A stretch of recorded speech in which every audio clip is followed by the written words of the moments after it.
Mic test 1 2 1 2.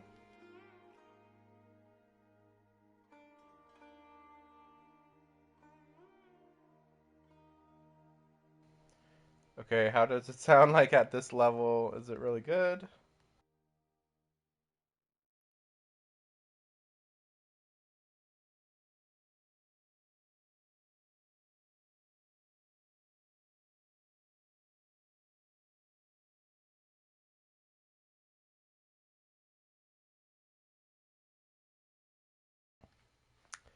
Okay.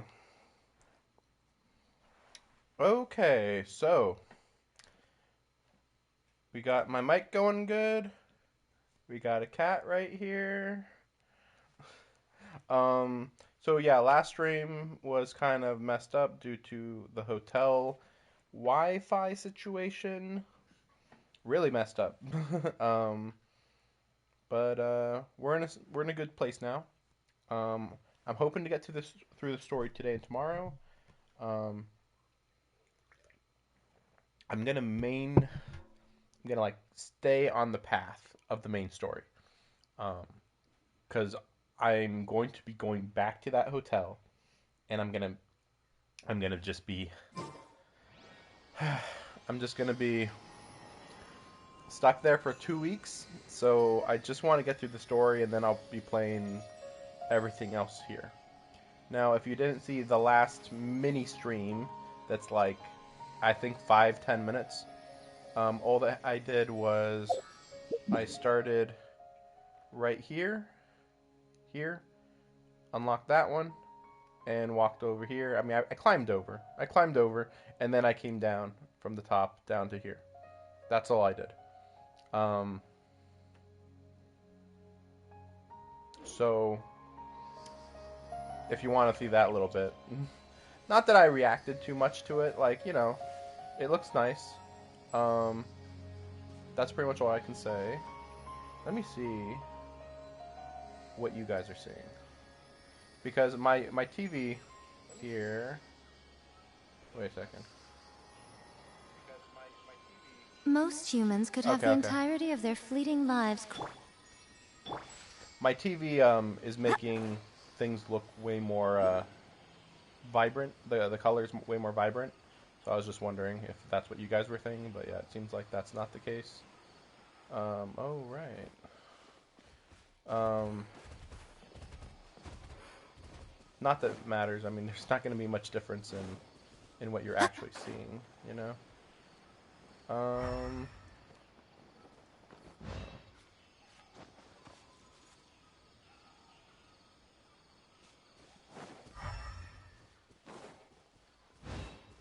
oh, there's a tiger. Okay, let's kill the tiger.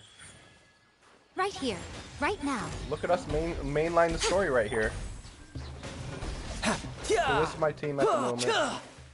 I might end up flipping Tartaglia to No somebody time to else. lose.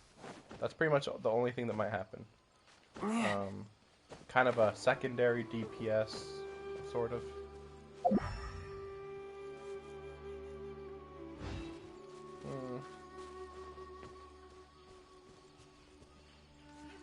I think I see it right there. Maybe? Nope. It must be underground, I guess. Okay, well, we're gonna ignore it. So I've been using Yai Miko for the most part. And she's level 90. In fact, actually, we'll just go ahead and show my team in a second.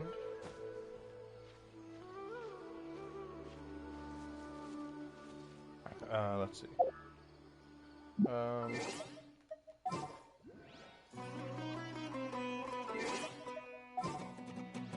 Okay, well, wait a second. Well, I think I'm in... Oh, okay, I was in combat, yeah. I was like, what's going on with the music?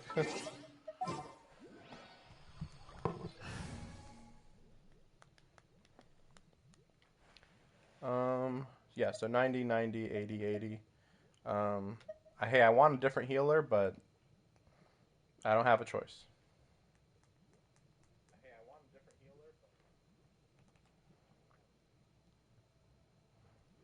Um, But yeah, my equipment for Hutao and Yaimiko is pretty bad, but I'm not complaining really, so whatever. Oh, that's cool over there. I see those mushroom type things over there, the glowing ones. That's cool looking. I feel like this music will be more appropriate when we get to the desert area. Right now it just feels like we're in some woods and I'm hearing the Middle East. Like, what? That just feels kind of weird.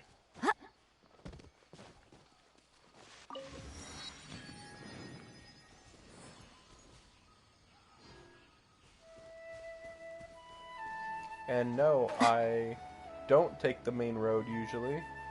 I usually try to take as weird of a road as possible, basically. But yeah, I haven't seen anything other than the trailer for this area. For the story, I should say. The last week? Or is it more than a week? Yeah, I think it's been 2 weeks since Sumeru came out. Because it's Labor Day weekend. So it's September 4th. So, yeah, September 4th. Yeah, it's been 2 weeks, man. I actually thought it was going to come out on August 30th. And a website told me that. They were wrong, apparently. Freaking stupid. This is better music. This is like perfect music.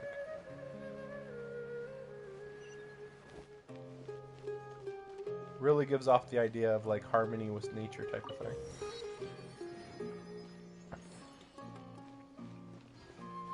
Whereas like Mondstadt has walls around the city, and you have Leeway, like it's a harbor, and that's it. There's mountains nearby, but not like super close by, so it's kind of weird. Oh yeah, I probably have to actually go further out, don't I? Wait, oh I didn't know they were over there. We'll just do that first. We'll just follow the story, remember? Oh yeah, I did. I think, no, it's like... There it is. Okay. I at least got to that tutorial last time.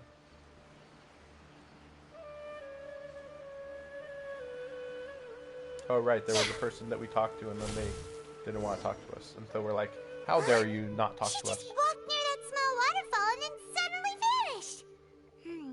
Let's go take a Paimon thought this cave would lead to a village or something, but it looks like that's not the case. Look, she's sitting over there. Wait, she couldn't possibly be living here, could she?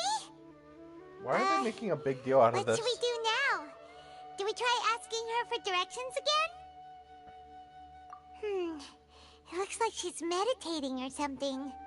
If we bother her now, she probably wouldn't let us off very lightly. Oh! What a lovely smell! Leave the poor woman alone! Oh my gosh! Why are we stalking her and about to burst into her house? It's coming from that sensor over there. This is definitely not your typical place to call home, but at least it smells nice. Maybe living here wouldn't be too bad after all. Okay. Huh? What's the matter? You don't look too good. What? Is the smell making you feel sick? Strange. Paimon doesn't feel anything.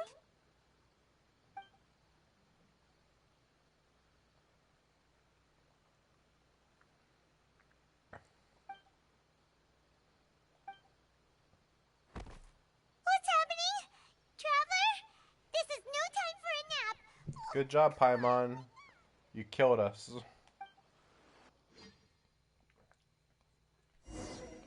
Freaking killed us. Alright then. Kind of just a spirit realm, that's it.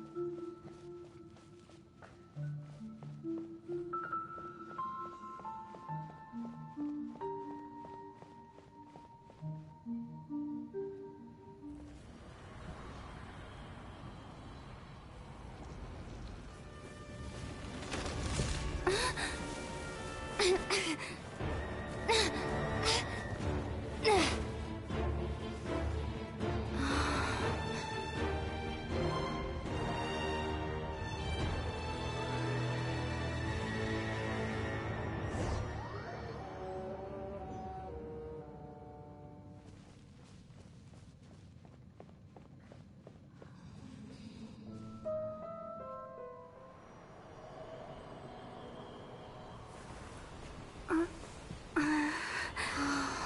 world would get me.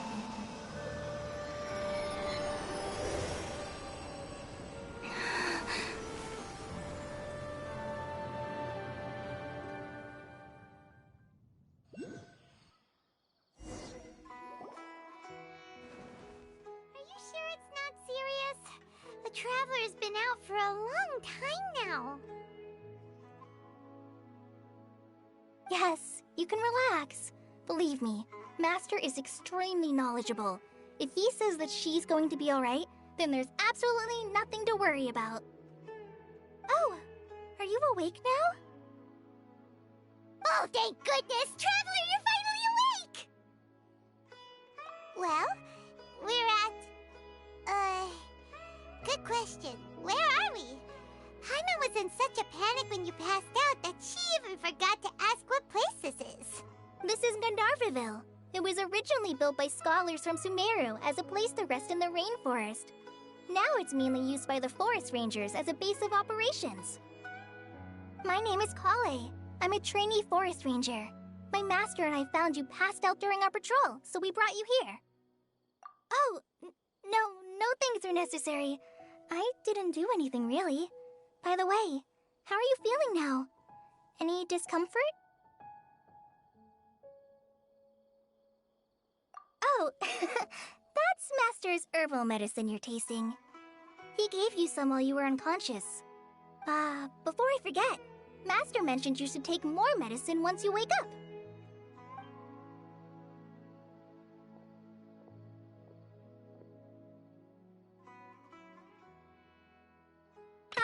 Whoops! Kale, what's the matter? Were you trying to retrieve the medicine? As I've already told you, you must be careful with these. All right, I'll get it for you once I'm finished here. Sorry, Master. Now, the guide to Avidya Forest's edible fungi is clearly posted on our bulletin board. But if Farbode forgets which mushrooms to avoid one more time, I'll have no choice but to leave the guide somewhere a little more visible. Like right smack on his forehead so others can remind him to be careful. Right? This is the second time he's come down with food poisoning this month. I'll be sure to give him a good talking to. Yes, please do. If, on the off chance, Farbode simply enjoys having little imaginary fairies dance before his eyes, then we'll just let him be. But the next time he requires any of our medicine, be sure to charge him accordingly.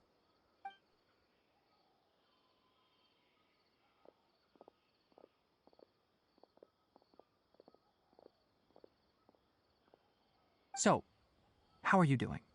Feeling better? Oh, this is my master, Forest Watcher Tainari. He is chief officer over all the rangers here in Gandharvaville. I already informed Paimon about the reason you fell unconscious earlier.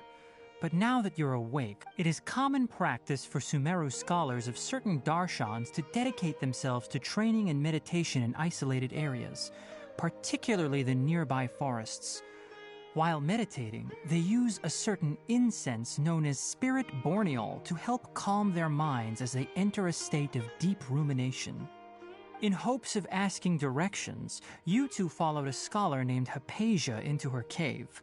The incense you smelled inside was the spirit borneol I just mentioned. That incense typically has no effect on most people, but for a very select few, it can have profound effects on one's cognition, as you experienced firsthand. Does that make sense? Very good. Now, answer me this. Did you feel anything after passing out? Say, any out-of-body experiences? Or did you see anything while unconscious?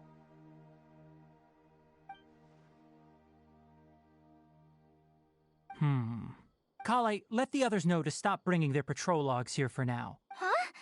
Why? Because these two will be staying here for the next few days. They can have my room and I'll bunk with Amir. Now get a move on and be sure to do as I've said. Yes, Master Tainari.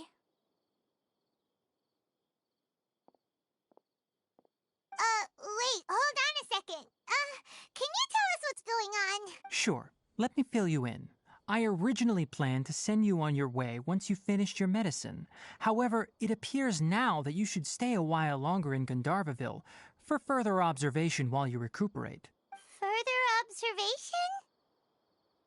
No need to be hasty. As long as you have the capacity to judge between right and wrong, I promise that you'll understand the gravity of the situation once I explain everything to you. Based on what you saw after smelling the incense and losing consciousness, we can conclude that you experienced a powerful hallucination, which suggests your mental state is not in the best of shape. If you're skeptical, have a whiff of this. Whoa! Are you okay? You're experiencing a similar sensation as when you passed out, aren't you? So even though your condition is stable as of now, if I were to haphazardly let you leave, it's highly likely that you'd suddenly pass out again somewhere else. The rainforest is home to many fierce animals and hazardous areas. If something were to happen to you again, I'm afraid you might not be so lucky. For now, I suggest you continue taking your medicine each day and avoid wandering off on your own. At least until you stop having adverse reactions to this kind of smell, okay? Good. Now continue resting while I fire up another bowl of medicine for you. Seriously? We just arrived in Sumeru and we're already having problems left and right! Paimon knows we're set on meeting Lesser Lord Kusanali as soon as possible, but you really don't look too good. It'd probably be best to let you recover first. Hey! Are you even listening to Paimon? Paimon's over here worrying about you, you know! What's weird? You mean how you're feeling now? You mean the vision of tree roots and red skies you saw? But if those weren't hallucinations, what could they be?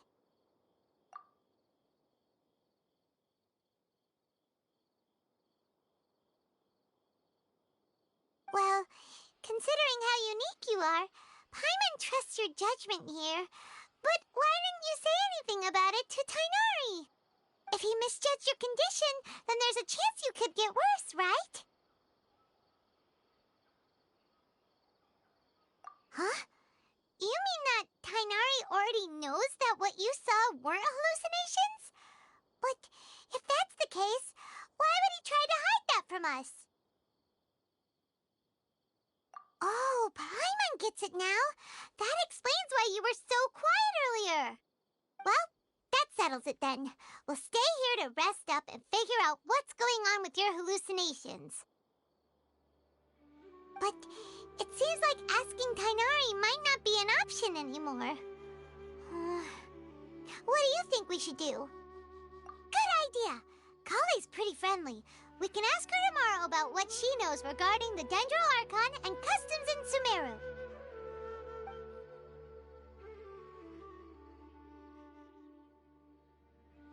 Rise and shine! Come on, it's time to go find Kale!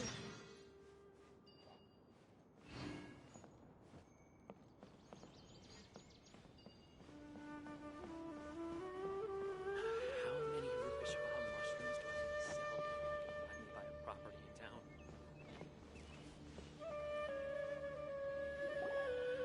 All right, next let's see. Right hand.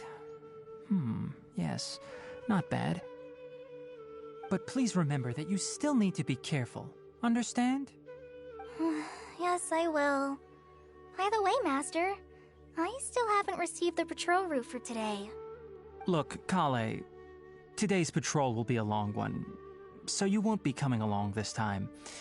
Besides, there's a chance we may encounter... well, you understand. But I have a vision too!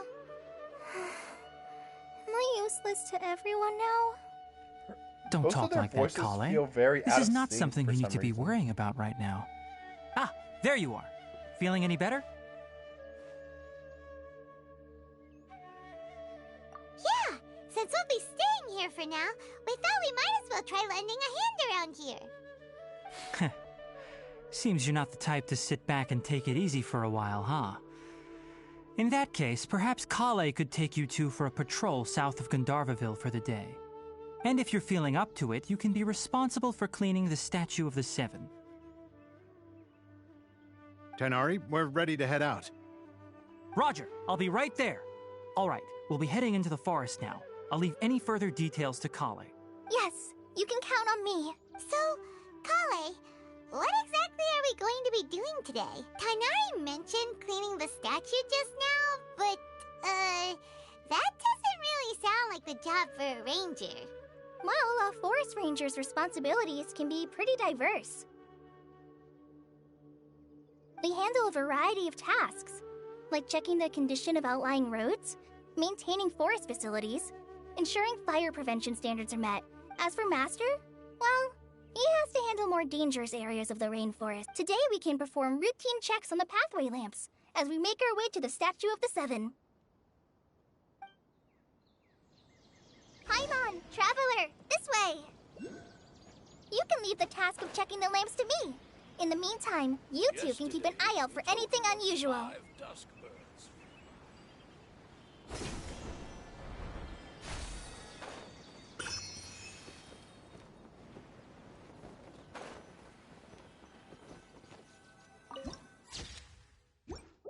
Nothing wrong with these 2 lamps. Let's move to the next ones. Oh, this lamp seems to be getting a little wobbly. Let me make a note of it. No problems with this lamp. Good.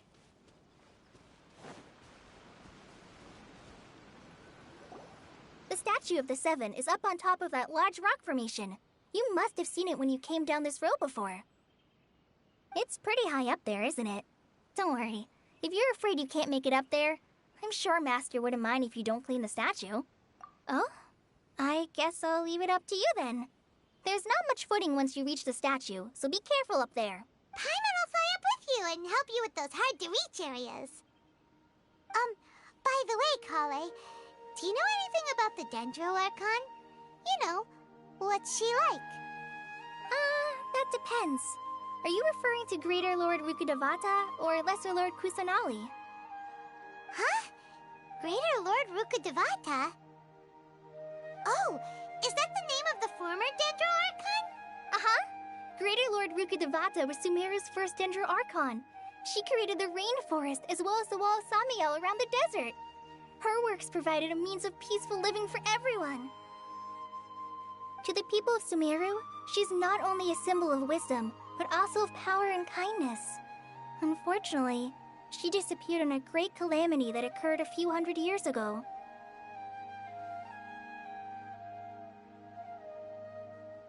According to what Master has told me, the sages later found the newly born Dendro Archon and whisked her back to Sumeru. To celebrate the reinstatement of their lost deity, the sages dubbed her Lesser Lord Kusanali and let her reside in the sanctuary of Sarastana.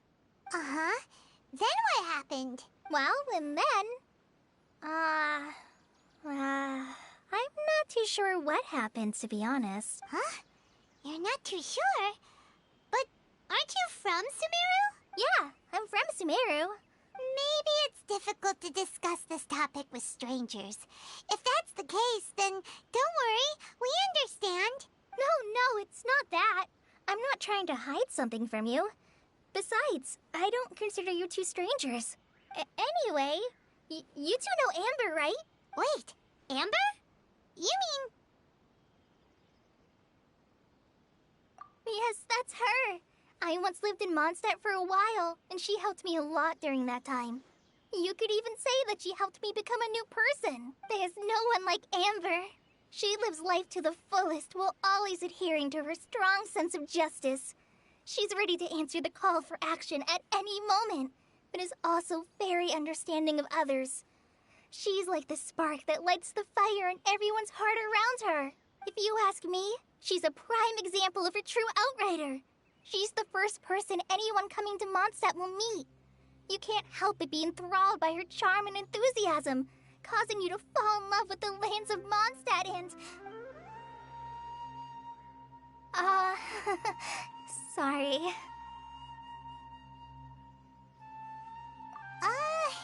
Paimon thought the work of Outriders was a little different from what you just described, but one thing's for sure. You really like Amber. Sorry. I was rambling on just now. It must have sounded kind of weird. It's alright, Kale. Knowing that you're a friend of Amber somehow makes Paimon suddenly feel a lot closer to you. So, we've met Amber. Well, after I returned to Sumeru, Amber and I have stayed in touch by writing each other letters.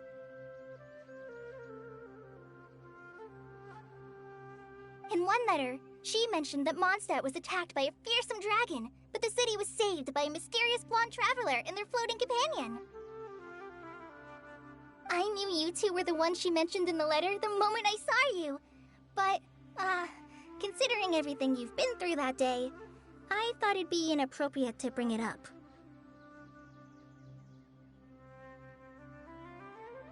Ah, so that's how you knew.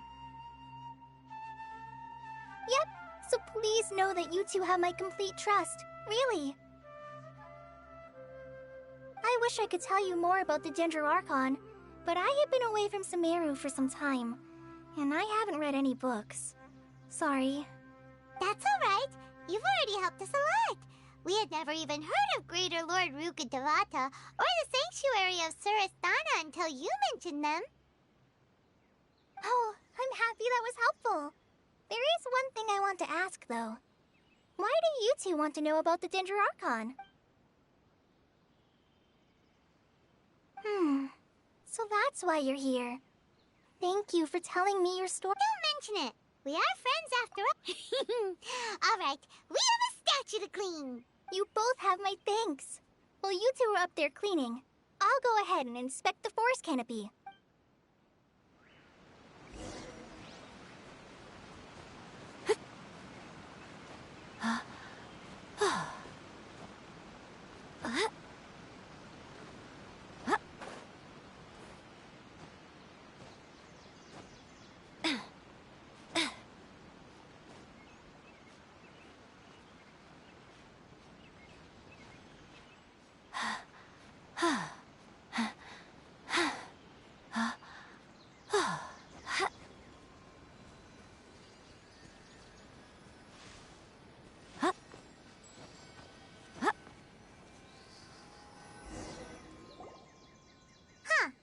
Now that Paimon looks at it, the deity that's carved on the statue is kinda small. Do you think she's supposed to be Greater Lord Rukkhadevata or Lesser Lord Kusanali? The name does seem to fit the statue somehow. Well, anyway, we'll have to figure that out later. Let's get started on cleaning the statue. Paimon will fly up and take care of the top, and you clean everything below.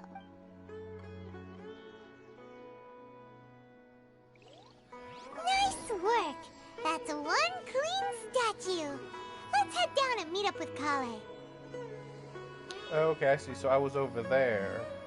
Yeah, I'm like, wait, so this is the same statue I was just at, even though, like, wait, where was the village I was just, like, what? Just everything about the location just confused me completely. It's like, okay, I thought we just walked down that road. Okay. Kale, we're back! Welcome back! You must be tired after all that climbing. Let's take a little break. I brought some fruit and water for us. Yay! Food! What kind of goodies did you bring? Hey! Don't be a party pooper. It's not like Kale is a stranger or anything. Besides, the best way to compliment a chef is to show passion for their food. Xiangling taught Paimon that. I prepared a nice portable dish that forest rangers like to eat called pita pockets. I hope you'll like them. Whoops! Ah, no! You dropped it on the ground! Not to worry. I wrapped a few layers of oiled paper around each pita. They should be fine. Oh, whew. Paimon nearly had a heart attack there. Those pitas are amazing! You're quite the cook, Kale. Thank goodness you wrapped them in paper. Paimon wouldn't have been able to sleep at night knowing something so tasty had been wasted. You really know how to compliment the chef, Paimon. Since you liked it so much, I'll be sure to give you a copy of the recipe sometime. I'll even include all my personal cooking pointers, so you'll be making your own pita pockets in no time. Yay! Thanks, Kale! It's hard to believe someone as diligent as you could have clumsy moments, too. Oh, I guess it happens from time to time. So, Kale, don't you think that Tainari's a little too strict with you? He won't let you touch anything without his permission. Paimon knocks stuff over all the time flying around the Traveler, but she's never said anything. Everyone has their clumsy moments. No, you've got the wrong idea about Master. Sure, he may seem a bit harsh at first, but with some time, you'll see that he's actually very kind-hearted. I've heard the veteran rangers say that Master is from some ancient and mysterious race that is known for their cunning wit and reclusive nature.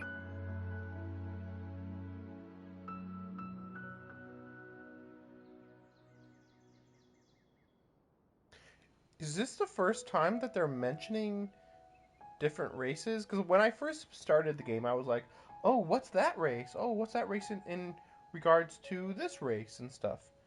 But then after a while, like, that didn't matter. They didn't act like there was races, really. Oh, by the way, you've heard of the Academia, right? Well, there's a group called,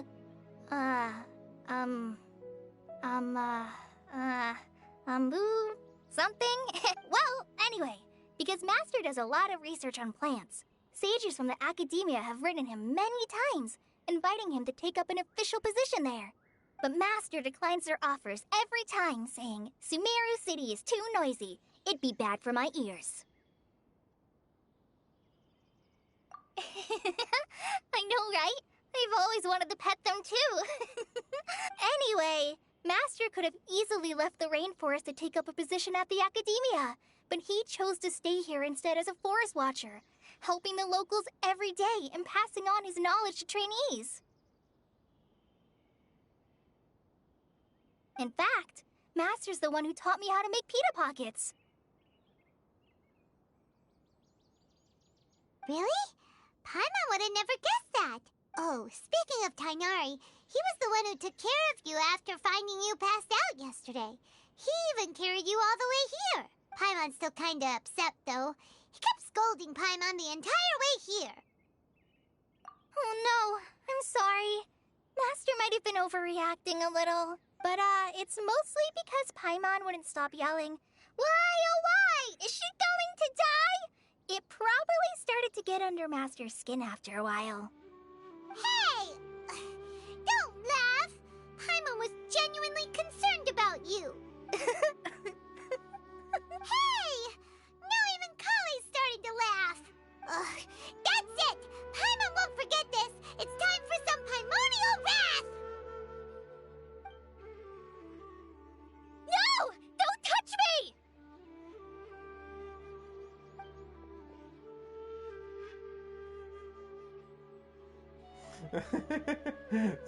Shit's getting real suddenly. Like, I was like, wow, that was actually pretty good voice acting for a second there. Like, as if she really is traumatized by getting touched. Oh, sorry, Kale. Paimon didn't mean to scare you. No, I just... I didn't mean that. Kale, are you okay? What's the matter? No, I'm fine. I'm sorry. I must have startled you both reacting like that. Oh, well, it's getting late now. Let's hurry back to Gandharville. I think Master and the others should be back by now, too. Huh? What was up with Kale just now? And why is she in such a hurry all of a sudden? Look, she's practically running back. Paimon can't even see her now.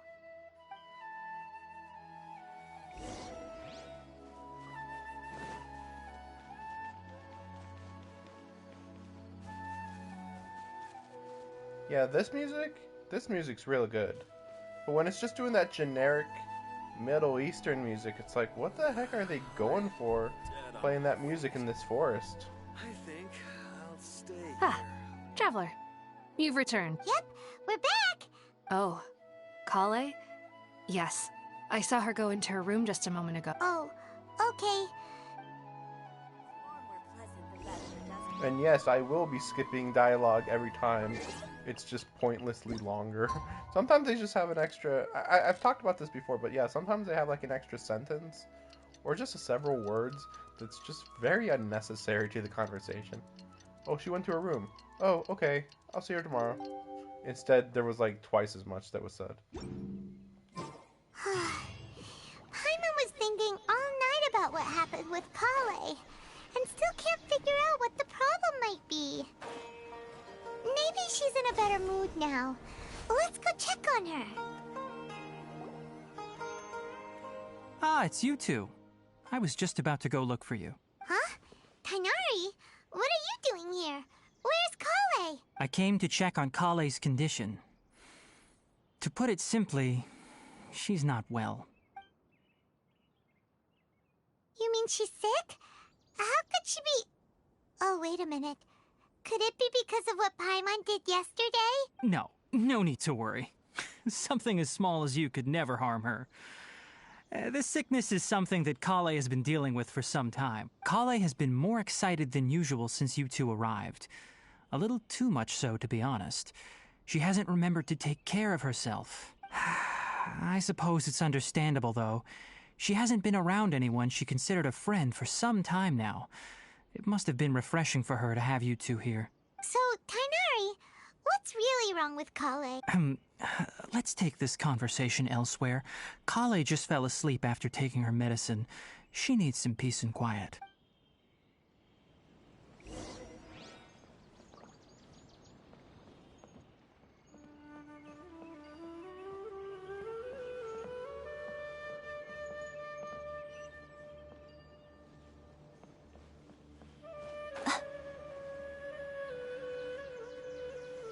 If this rain...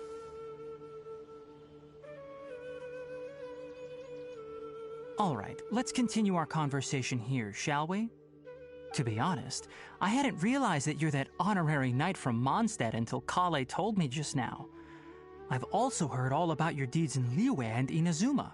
So, just to clarify, what I'm about to tell you about Kale is not because of who you are or your past feats. Instead, I am going to tell you because... well, because Kale asked me to. And honestly speaking, I was against Kale revealing her past to you.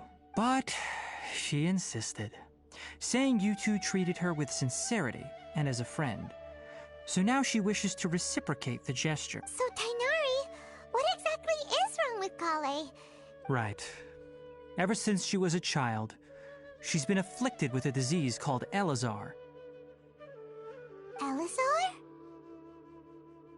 Yes, it's a disease unique to the lands of Sumeru. It is characterized by dark and hardened scales that form on the body. At first, the afflicted may only feel mild numbness on the affected area of the skin. However, as the disease progresses, one may begin feeling fatigued and even experience peripheral paresthesia. In its final stages, the disease strips a person of the ability to control their own body, and they effectively become completely immobile. That sounds terrifying. Wait, hold on. So when Kale seemed to be acting a little clumsy earlier, it was because... Correct. That would be the effects of Elazar, which is precisely why I do not want her carrying or holding anything, lest she ends up hurting herself. With appropriate treatment, the disease can be effectively controlled before it progresses to a more serious stage. However, there is unfortunately still no true cure for Elazar. Nevertheless, Kale's mother still hoped that there was something out there. She handed Kale over to an organization known as the Fatui after one of their members lied and said they had a cure. What? The Fatui? Ah, it appears you are already familiar with them.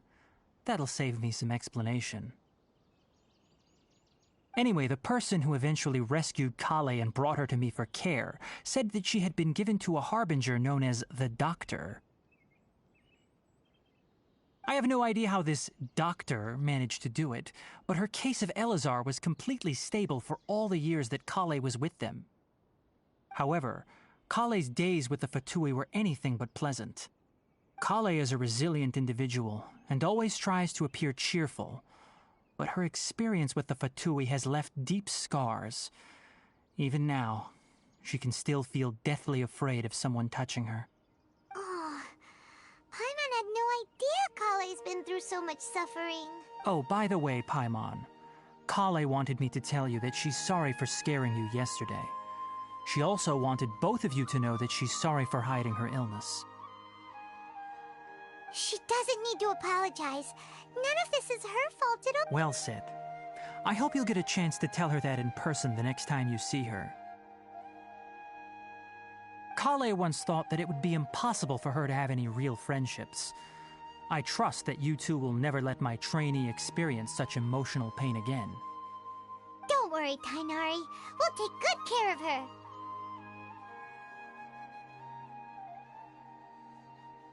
Well, it's not too serious at this point. She overexerted herself the last couple of days, which is what led to her breakdown this time. As long as she has taken her medicine and gets plenty of rest, she should get better. Though, I must admit that Kale's condition was much more stable when she first arrived here in Gandharvaville. She was interested in the work of the forest rangers the moment she saw us. I could see that she was serious about learning, so I felt compelled to ask her to join us. Her stamina has gotten much worse recently. Though a moderate amount of physical exercise is always necessary, I'm afraid the long-distance patrols are a little too much for her now. All right, now that I've told you about Kale's past, I think I'll head into the rainforest to find some ingredients needed for her medicine. I'll see you two later. Yeah, we'd like to do something to help Kale too. All right, but I must warn you two. The rainforest is a dangerous place, especially for someone who's still recovering like the Traveler. You must follow closely and listen to every instruction. No problemo. Let's go then. We'll be looking for a plant known as lunar lotus. It's often used to help those afflicted with Elazar recover their energy. Hey, Tainari? Where exactly are we going to find this plant? Lunar lotus can be found all over the rainforest, but it often grows right here around Gandharvaville. Given the name, it sounds like we should be looking for it in the water. You are correct. Lunar lotus grows in the water. When fully matured, they look like giant blue flowers floating on the water's surface. Quite an attractive species, if you ask me. The large petals are actually the plant's leaves and sepals, which surround a very small flower. You should note that many of the plants found in Sumeru have names that are contrary to their species. Take the Kalpalata, for example. The plant is not a lotus at all, but rather a vine. And then there's the Sumeru rose, which is not a rose, completely contrary to its name. Oh, huh. Okay then. Note to Paimon. Never bring up the topic of flowers with Tainari.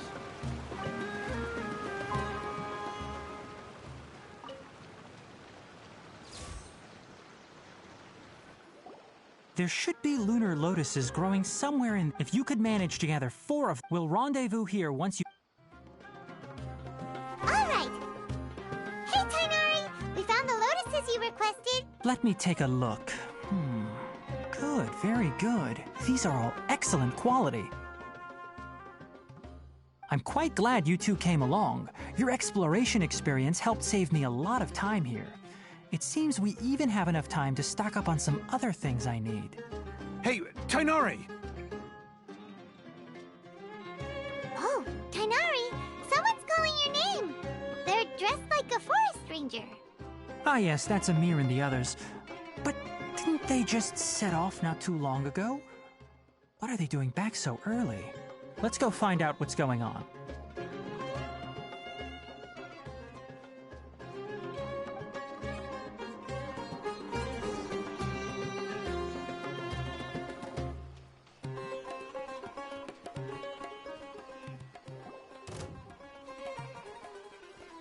Tainari, thank goodness we found you here.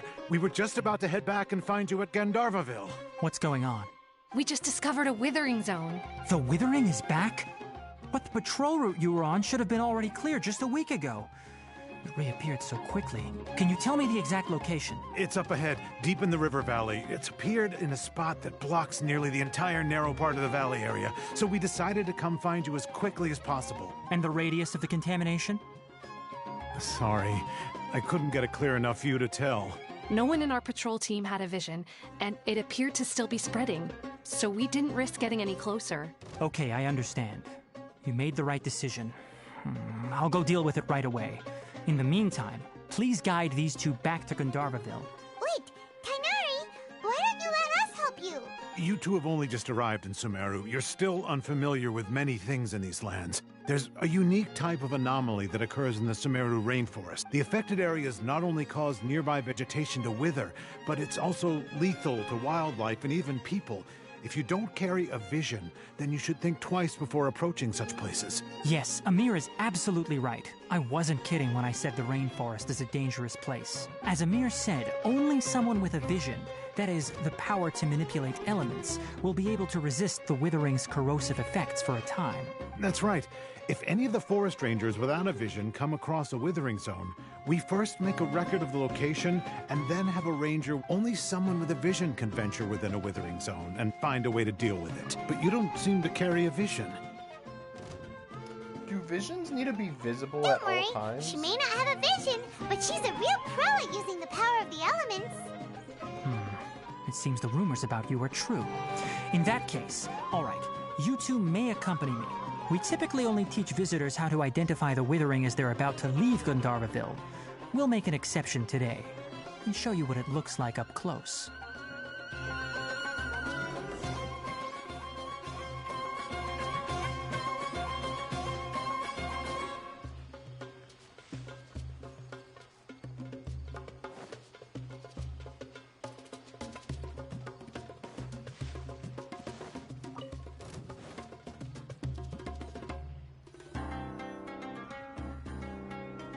Stop.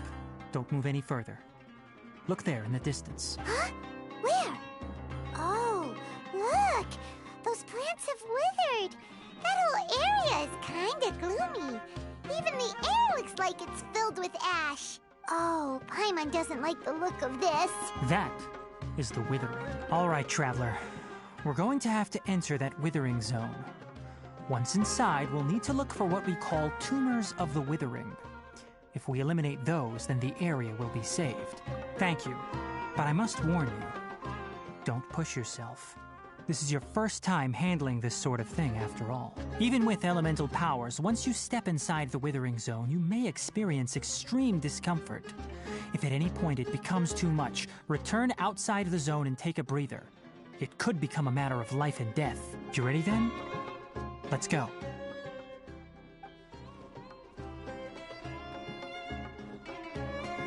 First, we must locate any branches sustaining the withering zone.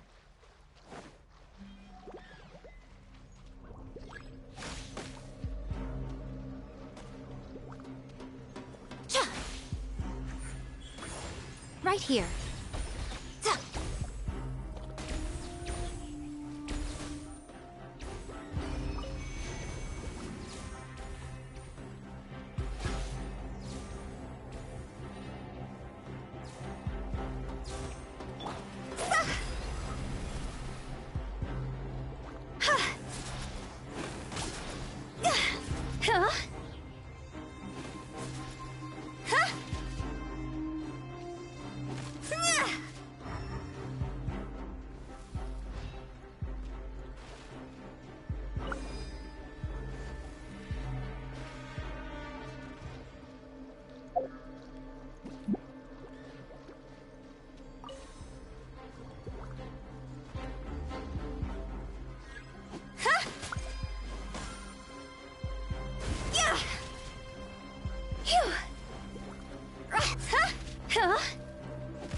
Great work. Now that all the branches have been cleared, we'll need to take care of the tumor.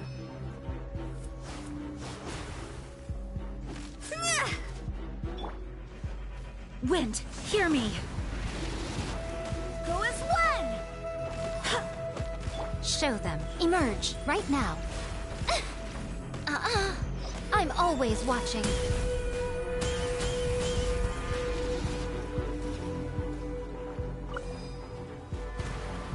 Emerge, right here, right now.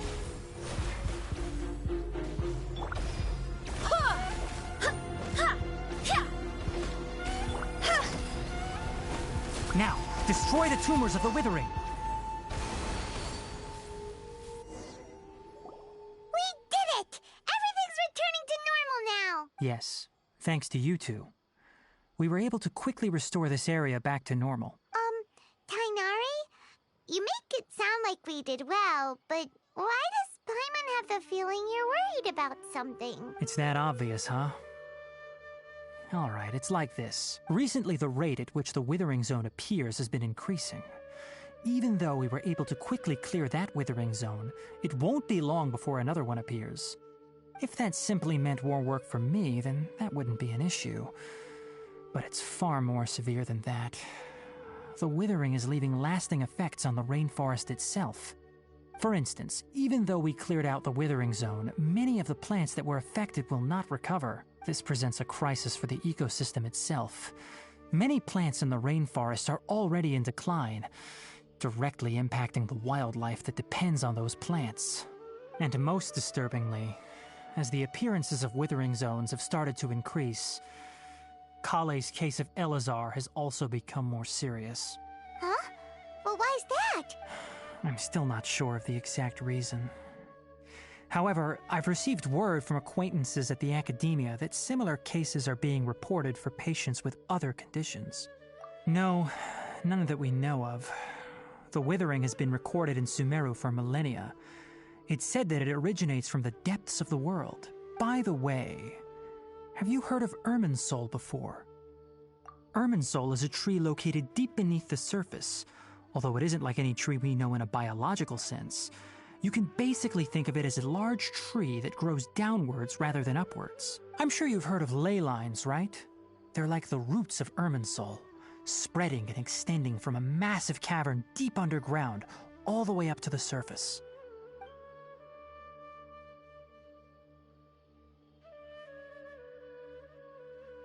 Ley lines continually absorb the memories of this world, which are then funneled into Irminsul, allowing it to collect knowledge and wisdom from ancient times to present day. The Dendro Archon is known as the God of Wisdom because her consciousness is directly connected to it. It is also said that the Dendro Archon's power is a manifestation of Irminsul. And as for the Withering, its emergence is related to a disease that's affecting it. That's right. My ancestors learned of this from Greater Lord Rukkhadevata's familiars a long time ago. But even those mysterious creatures did not know of a cure for Irminsul. I'm afraid we Rangers will be battling the Withering Zones here for a long time until a cure is found. Alright, that's enough on this topic for the time being. Now that we've taken care of things here, it's time for us to head back to Gandharvaville.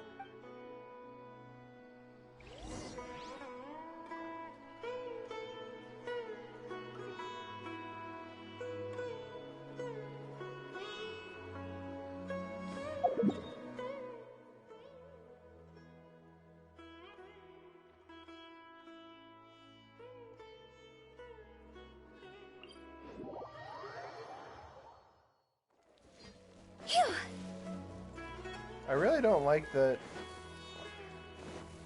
the Gandharvaville doesn't have like an easy way to get there to its location. I mean, I guess this isn't too bad, but it's kind of just weird how they determined where save points should be, you know?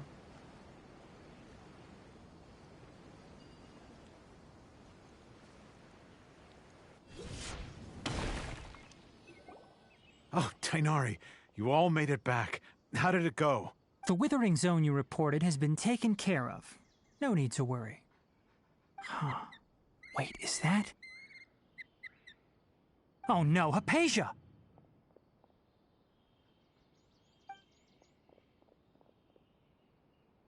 Huh? What's wrong, Tainari? This Duskbird is Hypatia's designated courier for urgent news. You do remember her, don't you? She's the scholar you and Paimon were following when you first arrived in Sumeru. Oh, her? How could we forget? So did... Let me see what's written in the letter first. So what's it say? And what's with that weird expression on your face? Huh? Yes, allow me to explain. After we brought you from Hypatia's cave to Gandharvaville, Hypatia resumed her meditation. She must have just finished. It's been nearly 3 days since she's had anything to eat, and it appears she's forgotten to prepare some rations. This letter is her asking us for help. We need to go. What? You mean she's been sitting there for 3 days? Hey, wait, how did you know all that from just a few lines on the paper? Well, obviously because this has happened before. Last time she drew 5 lines, and by the time we found her... Well, I'd prefer not to remember that. Needless to say, Hypatia's been through worse, but we should still get to her as quickly as possible. I've got some emergency rations set aside for times like these. Paimon, Traveler, could you two bring these to her? Wait, you want us to bring her the rations? But will the Traveler be okay if her cave is still filled with that funny incense? Let's find out. Here, Traveler, take a smell and see. So, how do you feel? Huh? Really? But wait, how'd you know? Back when we were clearing the Withering Zone, I observed that she could adeptly manipulate the Dendro element. I knew then that she would be fine. And if I may ask, when I was telling you two about Irminsol's ley lines, was what I described similar at all to what you saw while you were unconscious? That's correct. Those weren't hallucinations at all. Though I don't intend to apologize for deceiving you, because what you saw is of significant importance. Not just for the nation of Sumeru, but the entire world of Tevat. My forefathers were shown much favor by Greater Lord Rukkhadevata. We took an oath to protect this nation together with her. Now that that duty has fallen to me, it was part of my responsibilities to ascertain whether you could be entrusted with the fate of Sumeru. Now, after seeing you in action with my own eyes, you have earned my confidence, and I no longer feel the need to hide any secrets from you. When you passed out, your consciousness had connected directly with Irminsul. What you witnessed were actually real memories contained within Irminsul itself. I could try to tell you more, but it would be better if you went to ask Hypatia instead. Her focus on meditation and use of Spirit Borneol are aimed at establishing a connection with Irminsul, just as you did. That sounds nice and all, but will she really help us? Seriously, she completely ignored us the last time we tried talking to her. That was because when you ran into her, she was in a special phase of her training. During that time, she must avoid communicating with others. Please, wait here for a moment.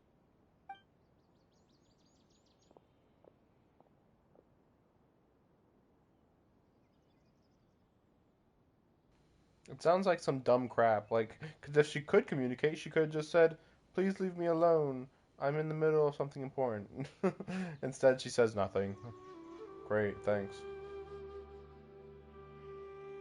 Here, take these. It's a meal I packed for Hypatia, as well as some other ingredients. I'm sure it'll come in handy. Also, here's a letter that I would like you to give to her. Just show it to her and she'll answer any questions you may have. No, I should be the one thanking you. You've both been a great help these last few days. Few days? Don't you Hypatia mean should few still be hours? in the cave. Let's go inside and see how she's doing. Like, no, seriously, what do you mean few days? Ah, yes, it's been a few days. Like, what are you talking about? Okay, then. So... Although the elevation was so weird. Wait, so... Hypatia yeah, should still be in the cave. that's where it was over there. Let's go inside and see how she's doing. I hate that Paimon's even saying that. It's like, yeah, we know. I think Hypatia's in her house. Thanks. Duh.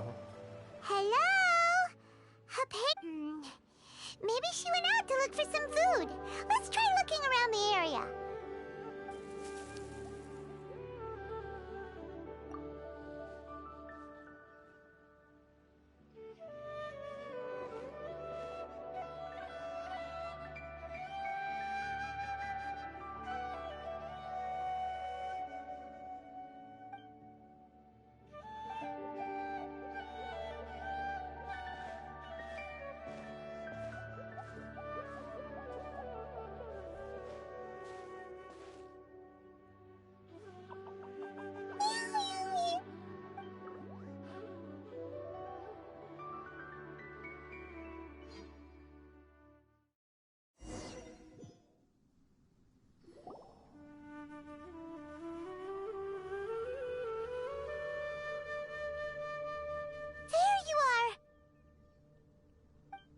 Hypatia!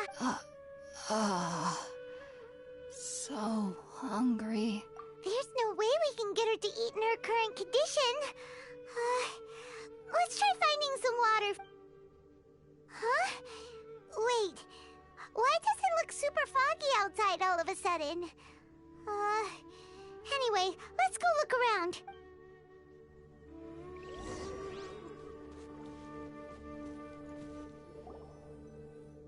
Huh? How'd things out here end up looking like this?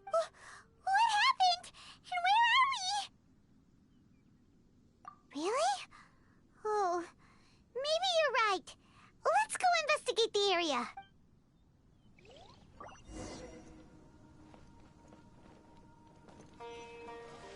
Go!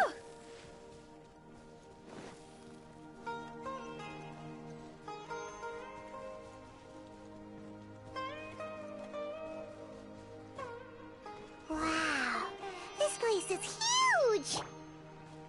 Paimon knew there's something off about that cave. Let's think of a way to get over there and have a closer look. Who knows? Maybe we'll find a lead of some kind.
Huh?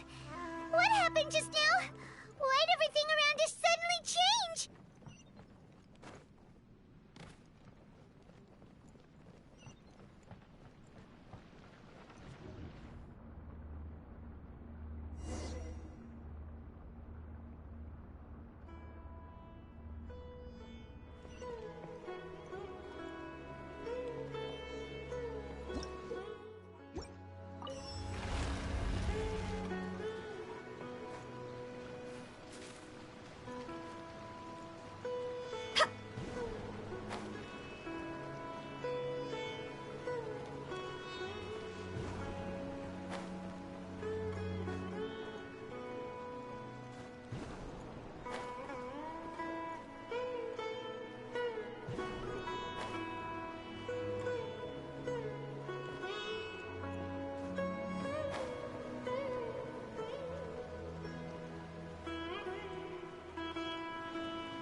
With the wind.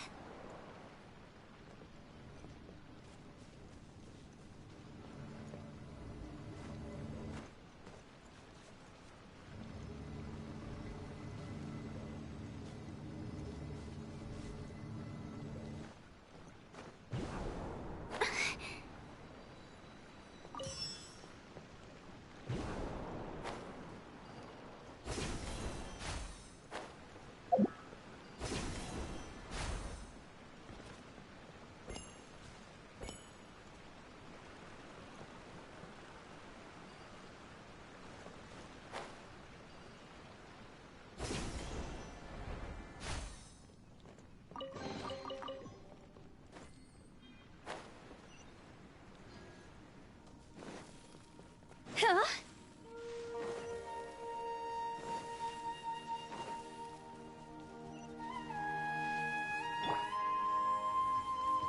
Emerge. Right here. Emerge. Cross over!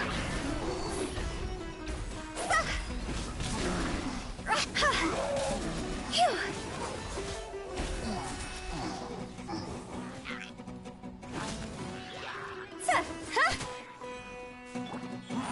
here, right now.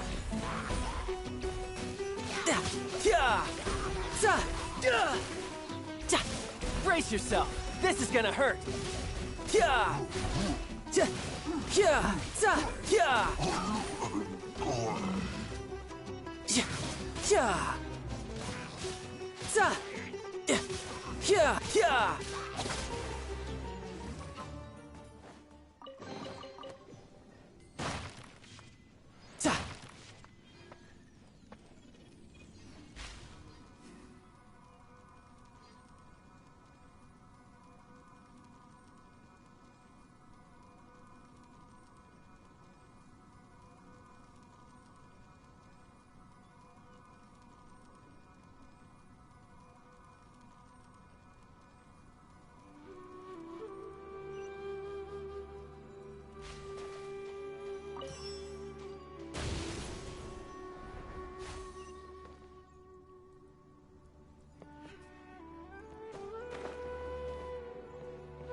Well, I guess that all worked out pretty well. But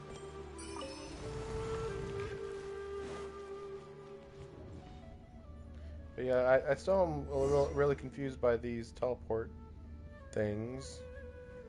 Just kind of weird. What in Tibet is going on here? This place is getting weirder by the minute. Hey, what's the matter? You don't look so good.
Tidal wave.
Well.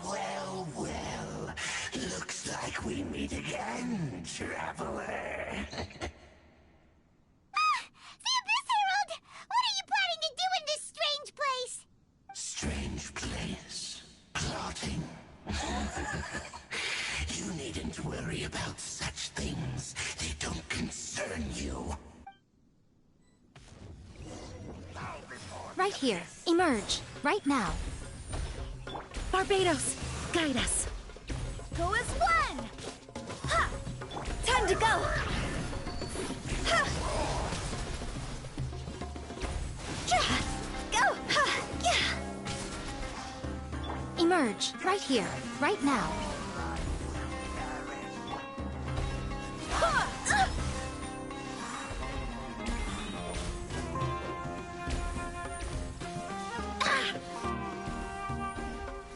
Emerge, right here.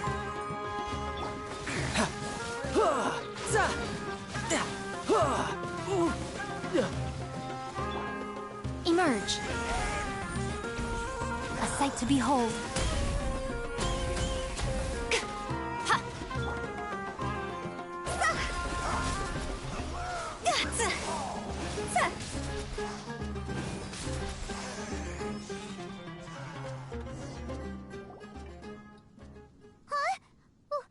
Why can't we beat this guy?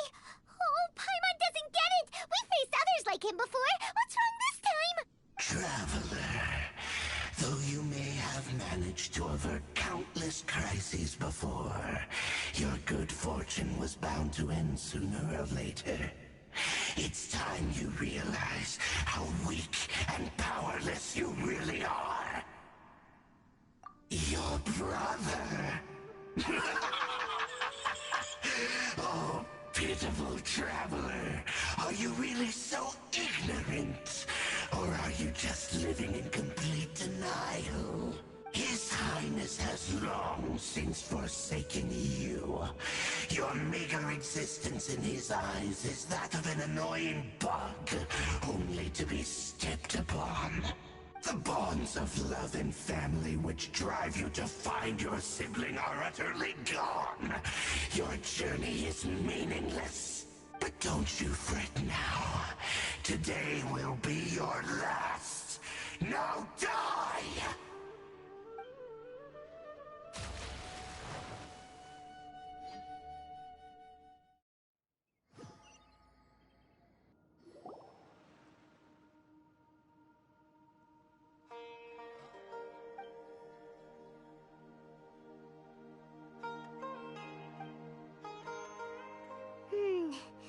What do we do? We haven't seen Hypatia anywhere out here. Oh, there she is! Quick, let's see how she's doing. So sweet. Well, the good news is that she's still conscious. Hey, why'd you drop her food on the floor like that?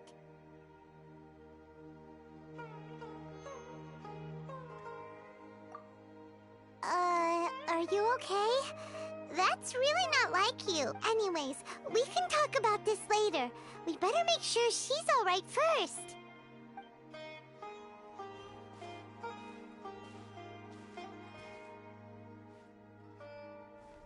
Whoa! Wait a sec. Look at all this fruit lying around her. We can put that to good use.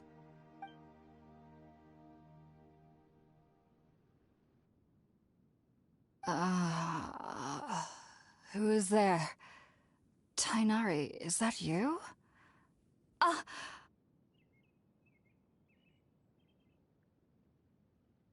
Huh? It's okay. You can relax, Hypatia. Tainari sent us here to bring you some food and water. Here, we have a letter that he asked us to give you.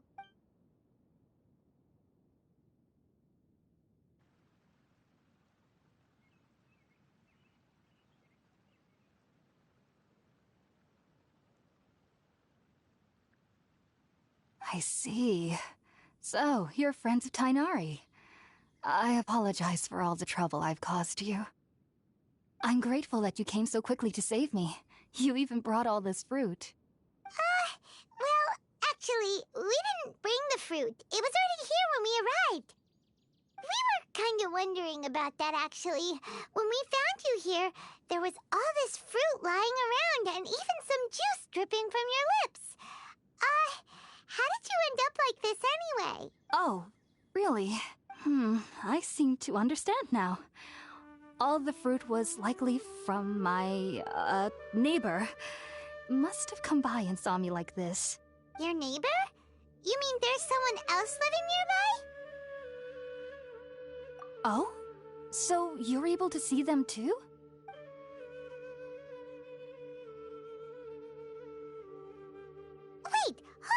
second, Traveler. You say that before we arrived, you saw some mysterious creature and suddenly had a strange dream? Isn't that a little too crazy to believe? No, I actually do believe what the Traveler is saying. I myself had a similar experience once before and ended up scaring my timid little neighbor here. You needn't worry. They mean you no harm. They only dragged you into the dream because they hoped to buy themselves a little time in order to scurry away. So, Hypatia, just what kind of creature is your neighbor exactly? I'm not sure what it's called, to be honest. But I do know that they have some sort of deeper connection with the Dendro Archon. I know this because the first time I saw them was also the exact day my consciousness was able to form a connection with Irminsul. Even after I opened my eyes and stopped meditating, my heart was still pounding, and my mind was racing with all the knowledge that I had touched. And at that very moment, I suddenly noticed a small figure at the opening of the cave. In my curiosity, I began to walk over to the creature. They must have already been used to me living in the cave, because they didn't seem to mind me approaching them. They just kept doing whatever they were up to. It wasn't until I crouched down next to them that they suddenly realized that I could see them. Oh! And then? And then I had a dream. By the time I came to, they were nowhere to be seen. I was convinced they'd never show up again. But sure enough, I saw them nearby a few days later. And they weren't alone. I feel like they aren't as afraid of me as the first time I approached them. But I never would have expected them to save me.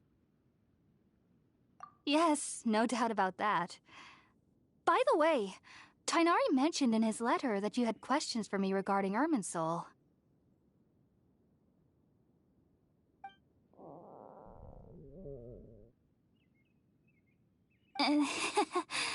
Sorry about that.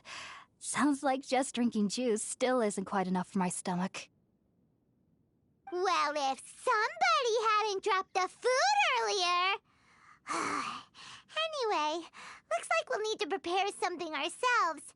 Besides, Paimon's getting hungry too. Let's eat first and talk about Irminsul later. All right, we're up, Traveler. Today's menu will feature sweet madame and a radish veggie soup.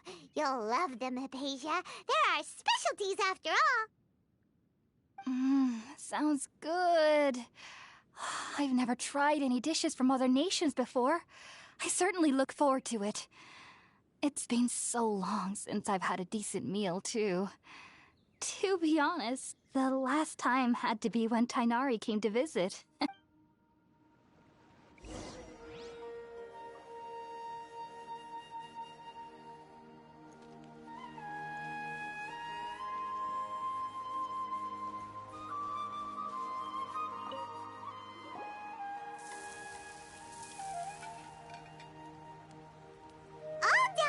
Let's use the empty box that Tighnari gave us since we already watched it. Oh, it smells amazing. And the box is a nice touch, too. Let's go serve this up and start eating with Hypatia.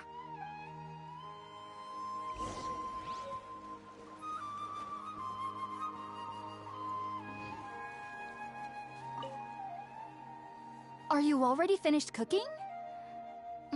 Smells delectable. I'm truly thankful whenever I can enjoy a proper meal like this. Cooking really isn't my forte.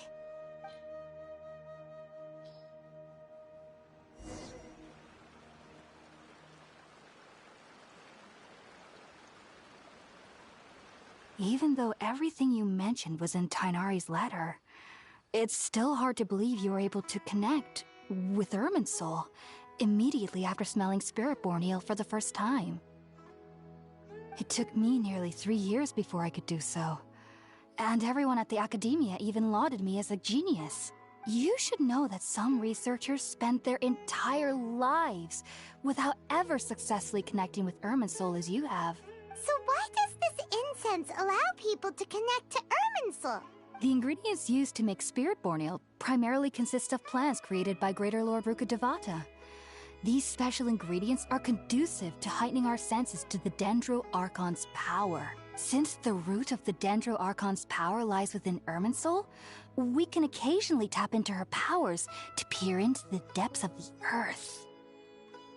Naturally, anyone who can establish a connection with Irminsul in their first ever attempt must be a person of great understanding. Makes sense. But Paimon's got a question. Why was she sensitive to the smell of those plants for such a long time? That was primarily due to her body's unique constitution.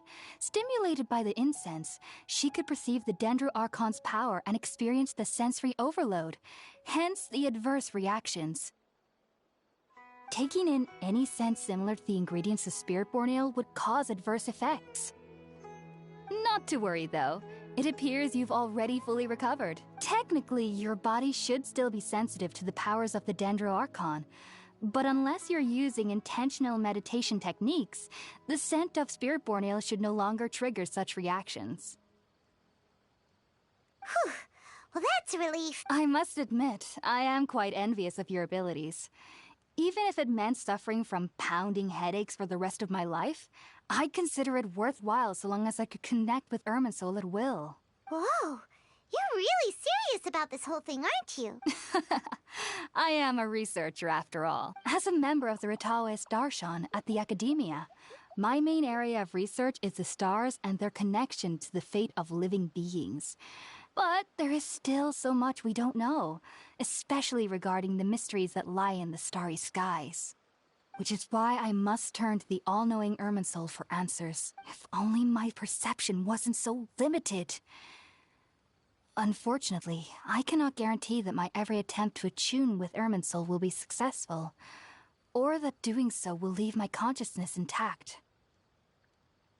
I am currently in the stage of training known as Satyavada life. Many researchers in Sumeru have lost their minds while seeking to attune with Irminsul during this stage. Sages have said that Irminsul contains divine knowledge, and touching such knowledge without the proper preparations and abilities will only lead to one's mind caving in on itself. That's why we meditate alone. We need to ensure that our minds will be calm while minimizing the possibility of involving anyone else. Whoa! So knowledge from Irminsul can be super dangerous. Aren't you afraid of the risks, Hypatia? Of course I do. Especially during nights that are pitch black with no moonlight, and dead silent without even the sound of insects. However, I've been feeling better as of late. I don't get as scared anymore knowing that I have a little neighbor living nearby. I believe that being able to see them is a sort of blessing. But what's strangest of all is that they're clearly an envoy of the God of Wisdom herself. What's so strange about that? It doesn't sound so out of place for a divine being, does it? Well, it's strange because nearly nobody in Sumeru can ever dream. Huh. Is that true? Yes, well, to an extent. Only children can dream in Sumeru. Adults, however, never do. The sages say that wisdom implies rationality, but that which occurs in dreams is often neither rational nor logical.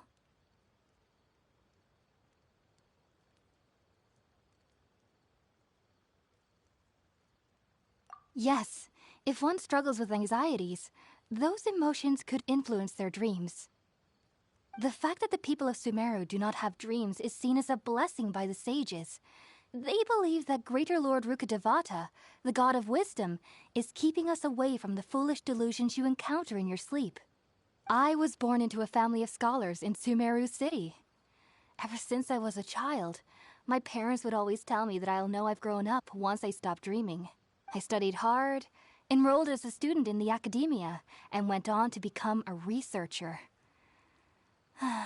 Sure enough, I never dreamed again. But then, on the day I scared the little Aranara, I suddenly saw a dream again. It was incredible.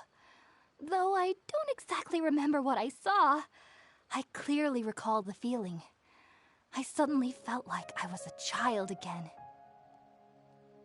Back then, I was foolish and ignorant as any youth would be, but I was free of fear. Maybe dreaming isn't as bad as we've made it out to be.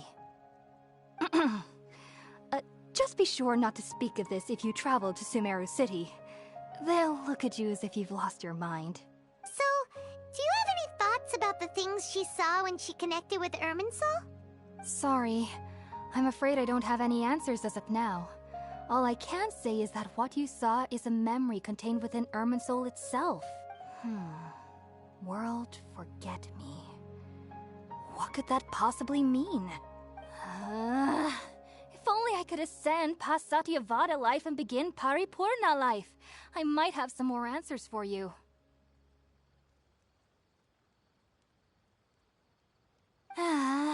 If you two are ever in the area again, please be sure to come and see me. There's no need to be thanking me. You two are my saviors. Besides, I'm already looking forward to tasting some more of your cooking.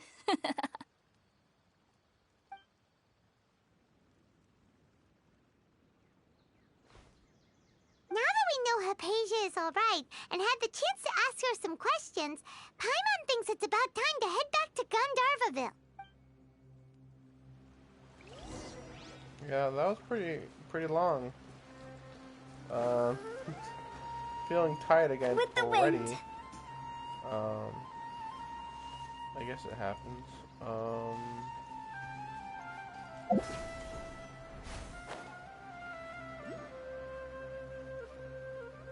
Wait, these guys weren't here before. When I walked in here. Weird.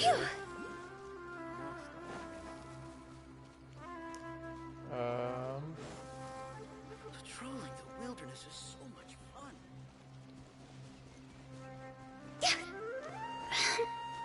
Go! The part where they don't dream is like, you know, it's interesting, but it's like, I don't know. We'll see what that means, you know?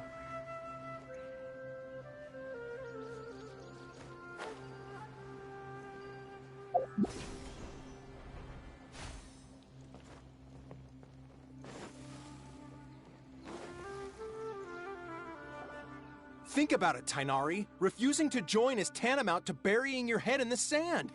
I understand that you're a forest watcher, and that it's your duty to combat the effects of withering zones. But isn't it evident that such work is not a lasting solution to the problem? As Sage Kage clearly stated, your presence and guidance in Sumeru City is pivotal in finding a cure for Irminsul.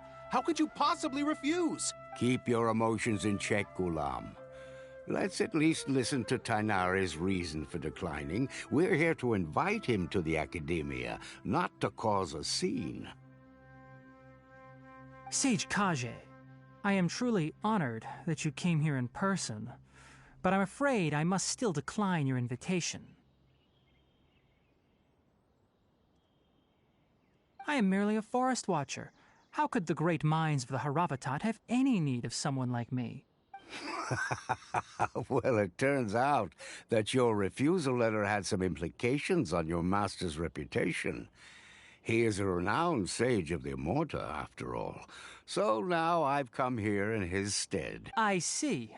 Huh. And I figured that given his temper, he would come here and berate me personally. Tainari, your master is an integral part of this effort. And now he requires your assistance. And what exactly does my master need of me, Sage Kage?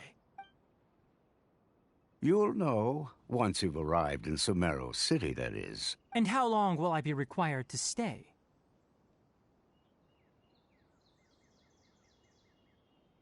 There's no definite answer as of now. Do you mean to tell me that despite coming all the way here to Gandharvaville, you still can't answer the questions I laid out in the letter to my master? If that's the case, then I'm afraid I cannot give you a definite answer either. Tainari, but you... So be it. Come, Gulam, we're leaving.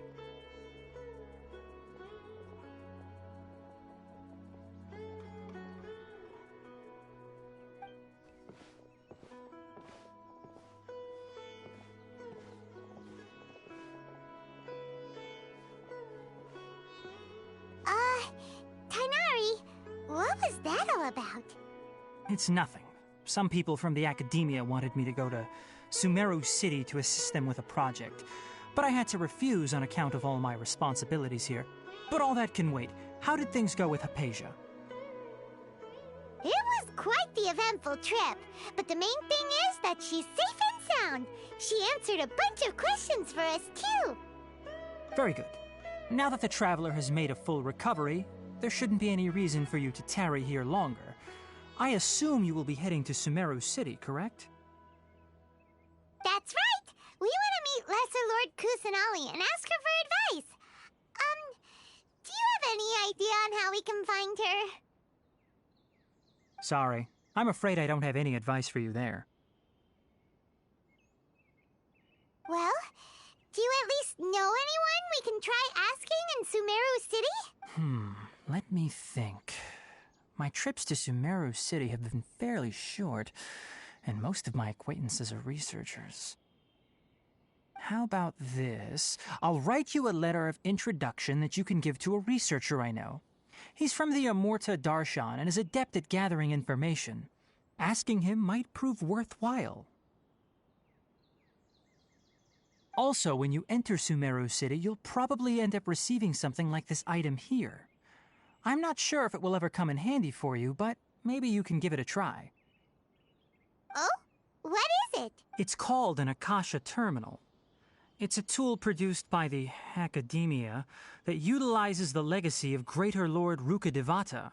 Some say that this very item is the basis of Sumeru's reputation as the City of Wisdom. Needless to say, this device and its usage fall under the Academia's expertise, so I'll leave it to them to show you how to use it. Great! Next up, Sumeru City! But wait, before that... That's right! Tainari, we have something important to say to Kale before we leave. Is she doing better now?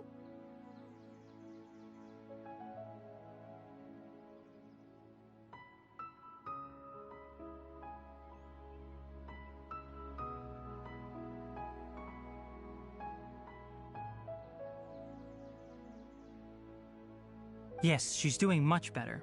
After being confined to her bed all this time, I thought a little walk would do her some good. Last I saw her, she was taking the path towards the North Crossing.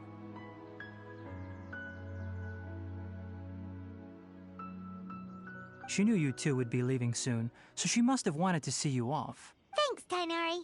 All right, let's go! Farewell, and good luck to you both. For the next interview, I think I'll start with these questions.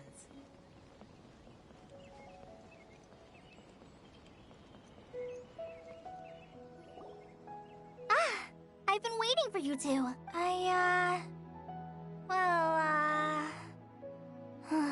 Never mind. I guess I should just wish you two a safe and successful journey. Thanks for waiting here just to see us off, Kale. We're headed to Sumeru City. Don't worry about me. I can take care of myself. My condition won't be getting in the way of my duties. I want to be a forest ranger after all. It's up to me and the others to protect the rainforest here. And, I'm sorry. I should have told you both about my condition when we first met. I just wanted you two to treat me as a normal friend, not some girl that needs your sympathy. But I guess now I understand that the most important thing is for friends to be genuine with one another. There's no need to apologize, Kale. We should be thanking you for trusting us enough to be your friends and sharing your past with us. We're probably still gonna worry about your condition, but that's because we're friends and we care about you. Thank you. That means a lot. Before you leave, I have something for you. Oh? What is it? It's my recipe for pita pockets. I told you that I'd give you a copy, remember? My handwriting is a little, messy, so please don't laugh.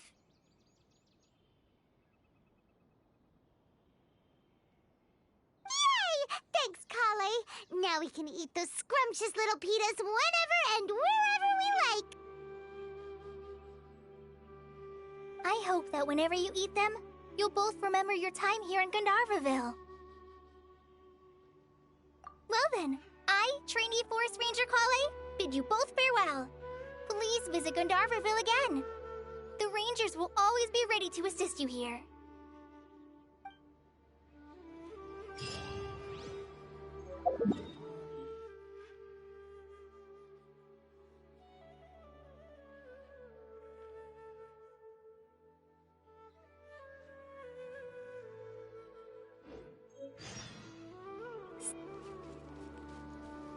Huh?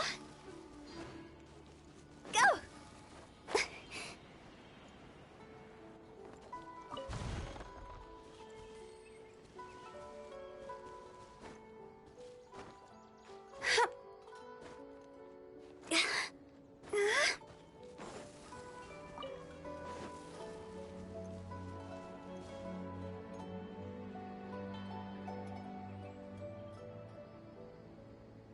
Okay, so I've been trapped in that area for a while, and I've already been to Sumeru City technically, so I'm gonna just actually go ahead and uncover the rest of the map. I'm not really a big fan anyway of dramatic reveals during story moments in this game. It's like, oh, but you're not gonna get the proper experience of going over the, you know, the down this road and looking at the dramatic reveal of whatever area. It's like, are you kidding me? I'm freaking in the middle of this open world game. I'm not gonna be doing it, going to locations in very precise methods, you know? With the wind. Well, I'll approach anything from whatever direction I end up, you know, approaching it from.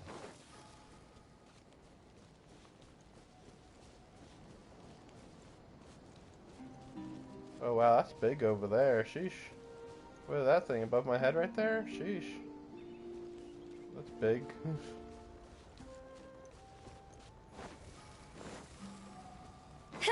Where? I think it's under here. No? Yeah, it's under here.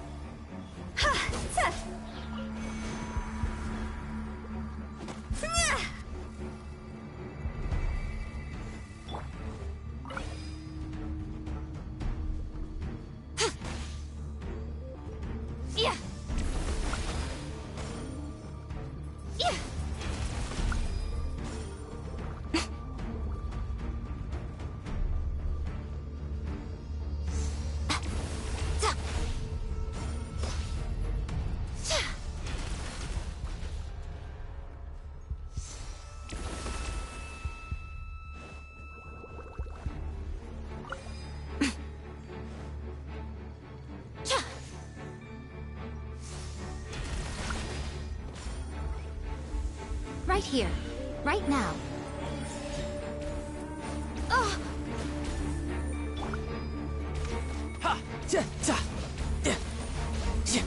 No time to lose.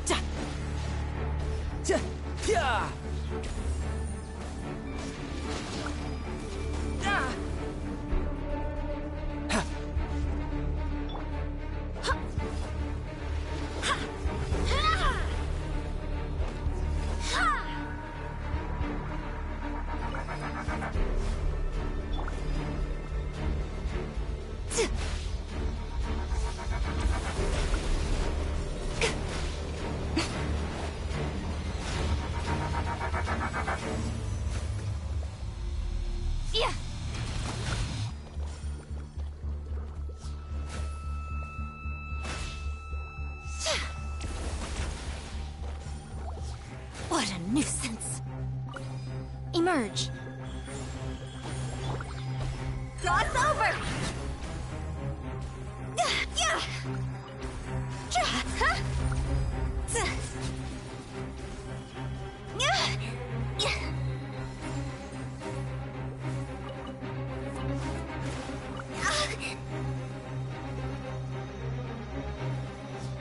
This isn't good.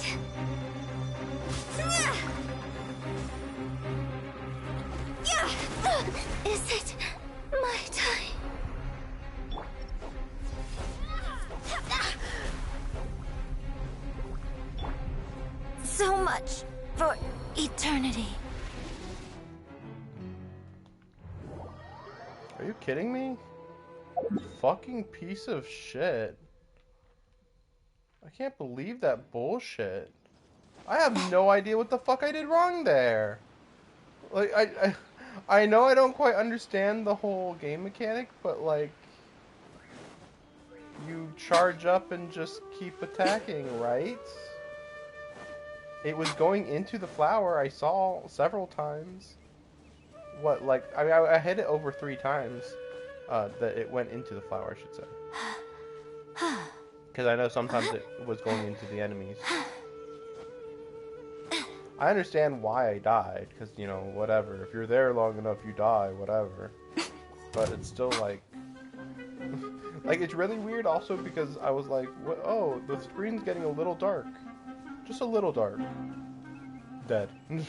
Like, I think I died, like, 15 seconds after I noticed that it had gotten slightly dark red. Freaking weird. Also, my stamina was dropping, like, bizarrely fast.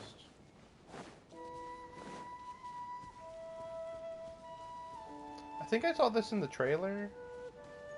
This thing, whatever.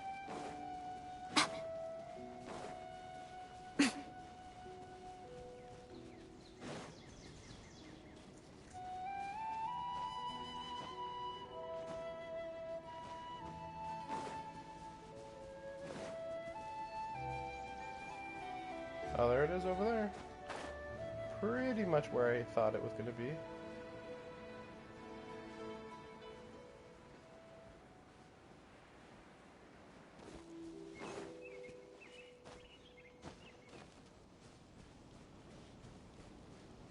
So one of the big things that I've been wondering about is what this country actually looks like, or the continent looks like, because it looks like there's a lot more water on the map than it first appears. Like, you know, at first it seems like, oh, the left side of the whole map is land and the right side is water. But I think the bottom also has mostly water. I guess we're about to find out. Maybe. I think, though. This should be the southern edge of the continent.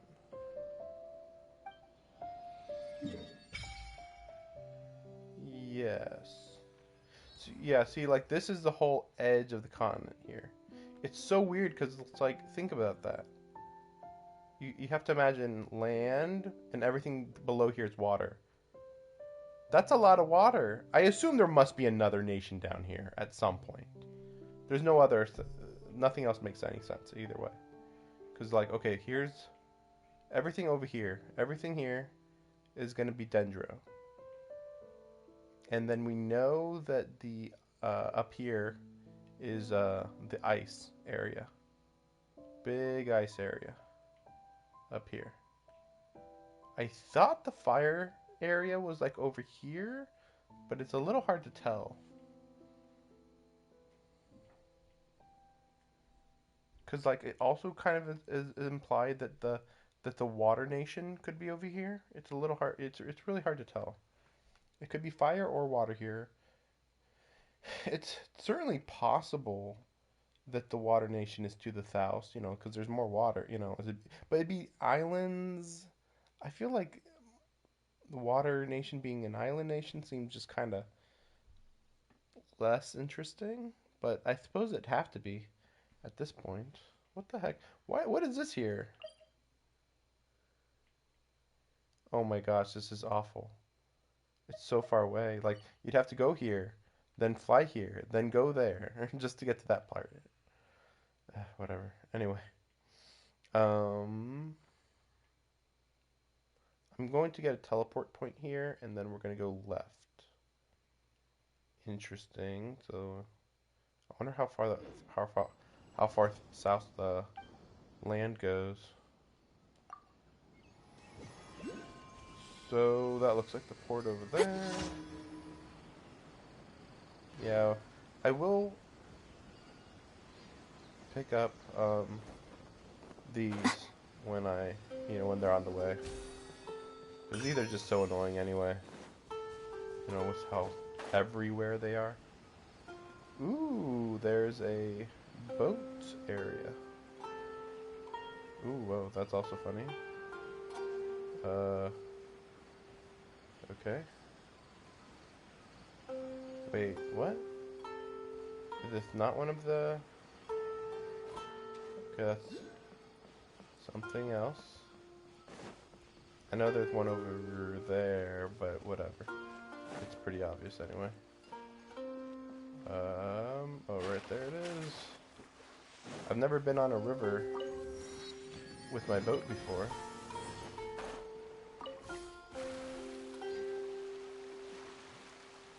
Now this is relaxing.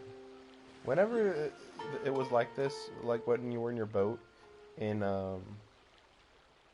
Inazuma, I didn't feel that relaxed or interested in even traveling. But the idea of going down a river like this is cool. This is comfy. Yeah, that's pretty good. So, where are the teleport points? Oh, gotta get it. Yeah.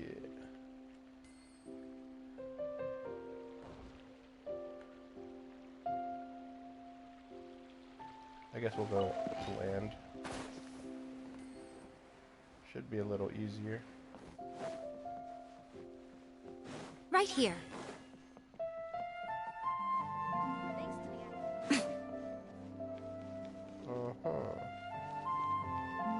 Okay.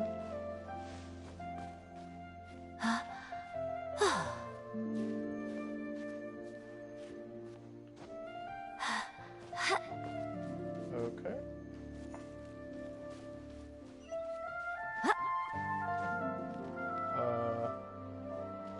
Alright. This is weirder than I thought. Okay, this should be fine. So, weirder than I was expecting.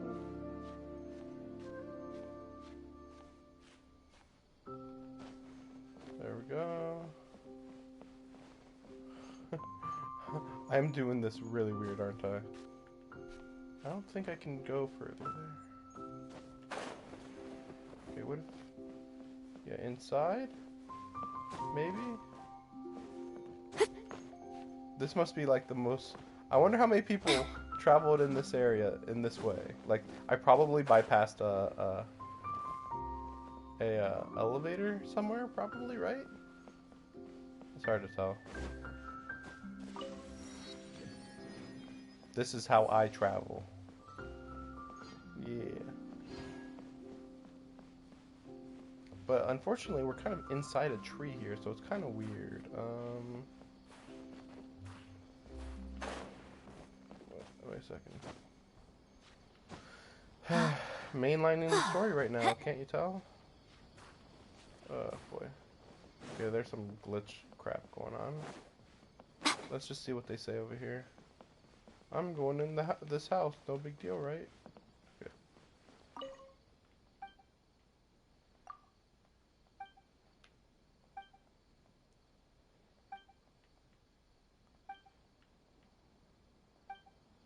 Okay. Alrighty then.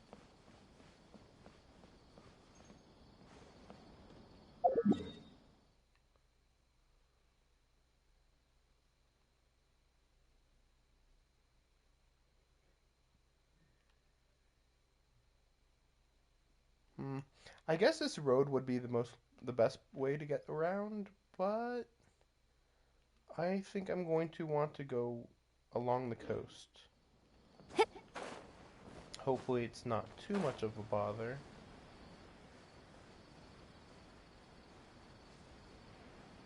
Yeah, man, suddenly super huge coast city. Yeah, I like this place way more than Leeway. But, you know, maybe it's just because I've been in Leeway for, like, 2 years. That's probably why. Probably.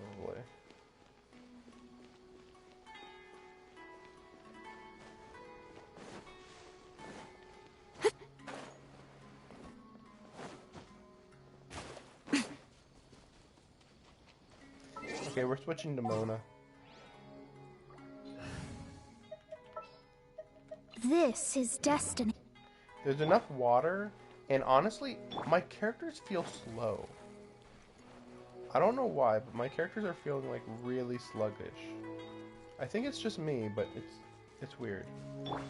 But I did mention that there's some weird stamina issue going on too. But yeah, she always feels fast when she's sprinting like this. So that's where I can't go, right? Yep. There didn't look like it looked like there wasn't much detail on it. So there is some more land over there. So it kind of maybe slopes over here a little. A little.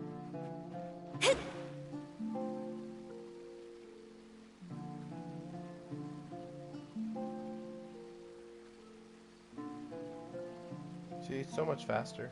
Also, I heard that they improved Mona's movement in the last update. Because, like, she would get stuck on rocks and stuff. I just wish she would be, like, incognito, though. Whoa. Excuse me? What the heck was that?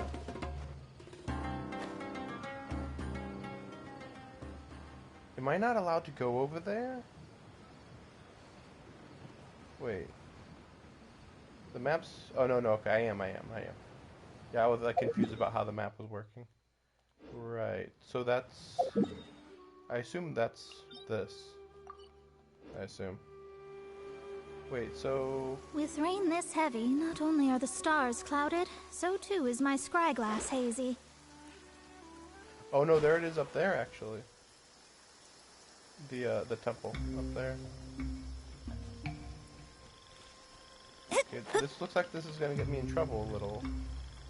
But we'll try to go inside while there's no water. Probably gonna be too much to hope for a teleport point, but whatever.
Scry the sky.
That's quite enough.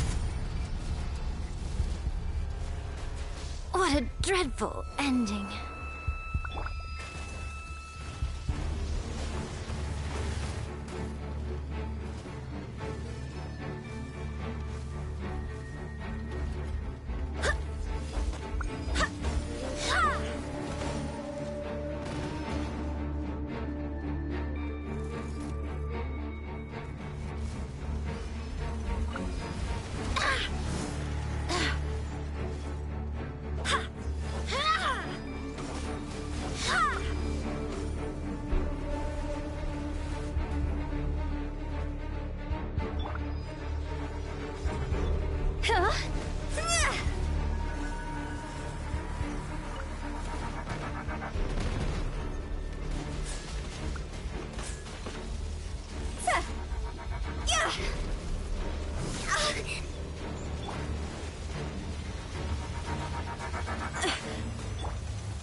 Okay, so sorry for that long climb, but I saw what are they called? The ruins or whatever, and I was like, oh, that is a save point technically. So it's also really funny because then then right there was that teleport point that I just opened up right there. So yeah, so yeah.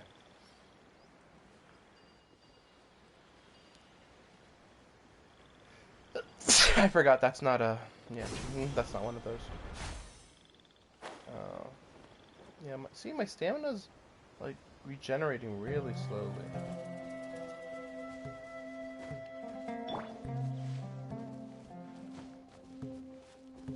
Maybe I'm just used to like teleporting to very high points and then being extremely stamina efficient, maybe? But I don't know.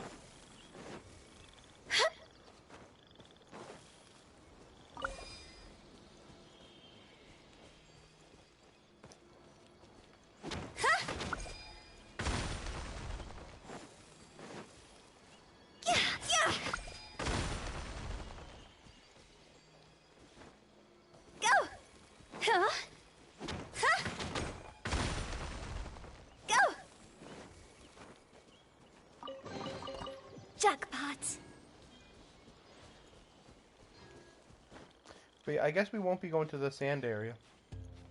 Cause yeah, I thought I thought around here would be the sand area, but we're not even having like a transition. I do remember them talking about the wall, some sort of wall between this area and the sand area, so desert. So I guess that does make sense. So again, I was like, why would there be such drastically different environments next to each other? It's like, well, if there's a wall there, It kind of would act as like a mountain, and like the water could be trapped on one side, kind of, depending on how this nation was formed, of course. And you know, 'cause especially since we're talking about like, you know, nature gods and stuff, you know, so.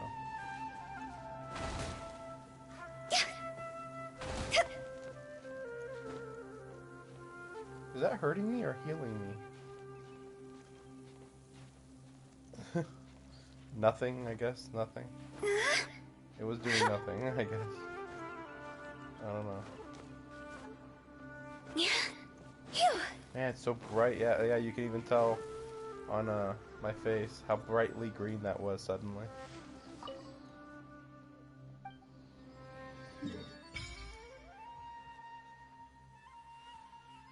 Another village. It's nice seeing so many villages. Because, you know, the rest of the game's like, ooh. Yeah, what was it? Mondstadt? Let's see how many villages are in Mondstadt. Mondstadt, right? Springvale. A random Dawn Winery. Just random. There are some houses nearby, but it's hardly a village. It's just Dawn Winery and then servant quarters, I guess? What else?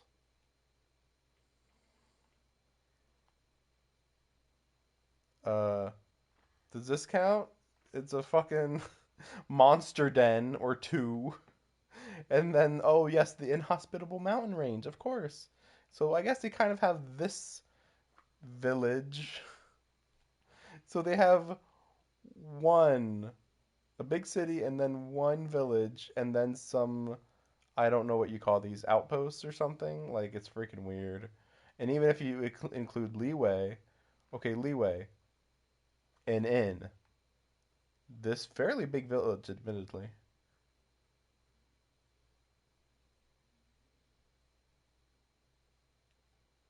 Leeway Harbor, if you count that. Nothing. I mean, I guess I'll count this, I guess. It's like, versus here, just in what we've seen. Big city, alright, doesn't count, right. 1, 2, 3, 4,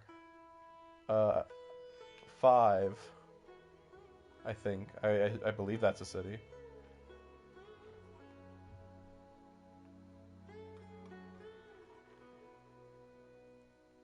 At least 4. 4 guaranteed. And that's pretty crazy. Already. And you know, that's without getting this one or whatever else. Okay. Okay. Let's see.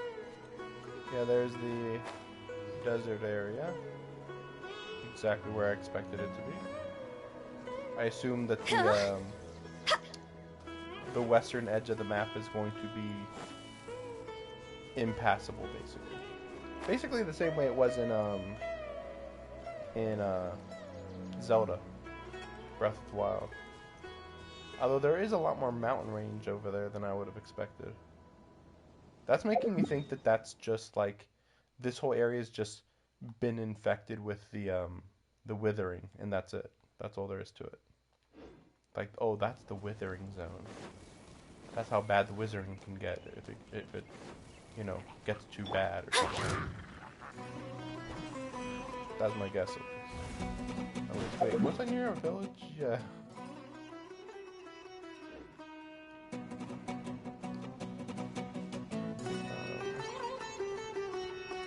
It looks like a village to me, whatever. Really? A ruin guard right in the middle of the road? Is this rain? Okay.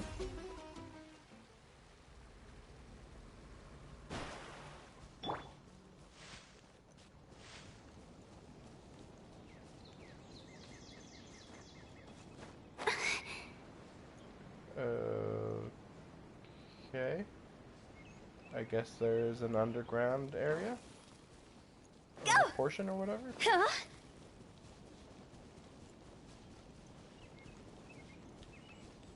there's Sumeru. Oh wow, really? I keep expecting these to be really high up or something.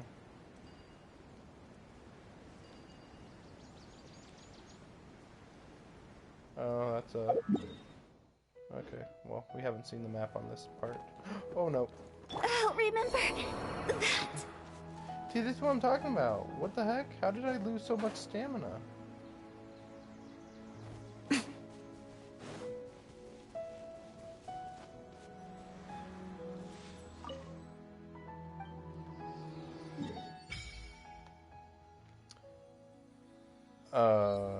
Excuse me?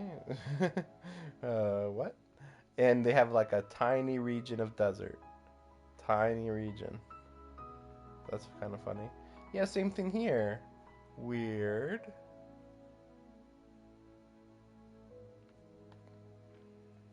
I think this is just part of the design philosophy.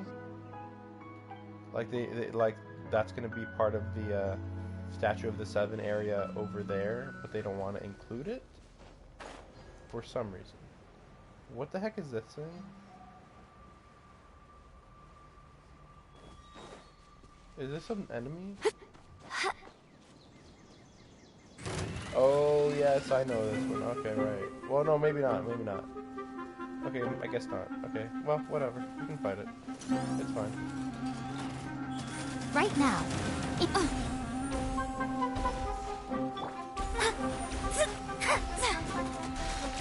Let me scry.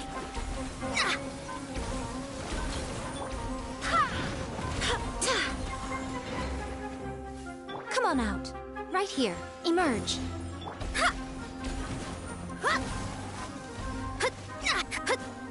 Okay, I have to say, I don't know how I would beat this without this strategy.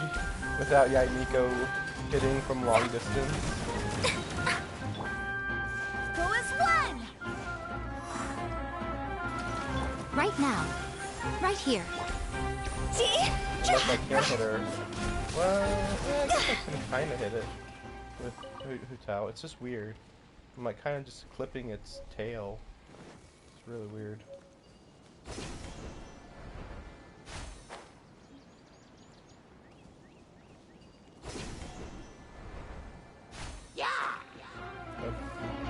I decided I'm going to go to that teleport point up there just to look at what the edge of that no man's land looks like. Okay, I believe that when you get hit by the Dendro, your stamina gets sucked away or something. Are you kidding me? Is this teleport point really underground? Really? Okay. Go. Just checking.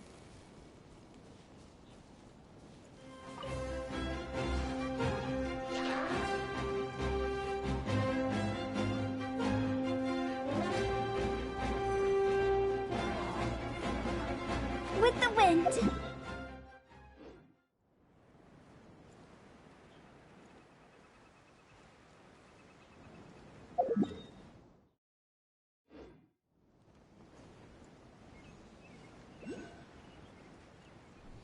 I'm thinking maybe you have to like beat a boss maybe to unlock those areas. That's my best guess. To unlock that part of the map, I mean. But to be fair, like, yeah, the rest of the map, wherever, you know, whatever they're uncovering later, it's gonna be like in a month or two, you know? So, or I think maybe it's every 2 updates, maybe, you know, 3.2, 3.4 type of thing, maybe. Hard to say though, because there's gonna be a lot of story, so I don't think that's quite how that works.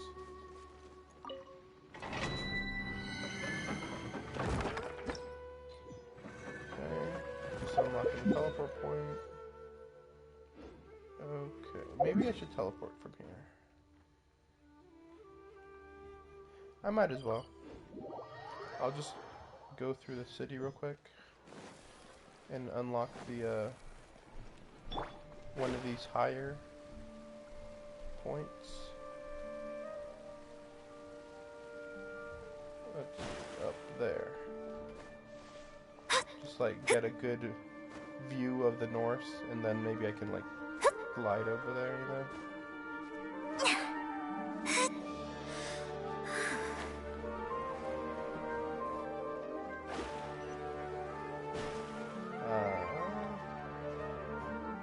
I think I'm gonna have to take the path on this.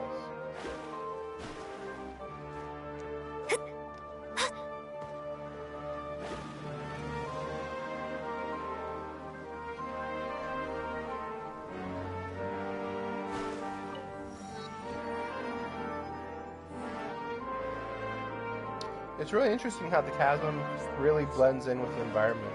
Other than that little part, it just would look like nothing, you know, just anywhere else. It's just television.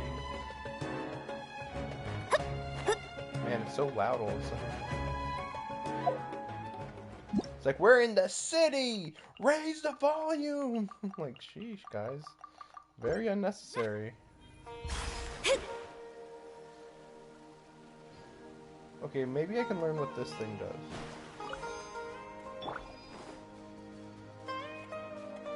Does it... yeah.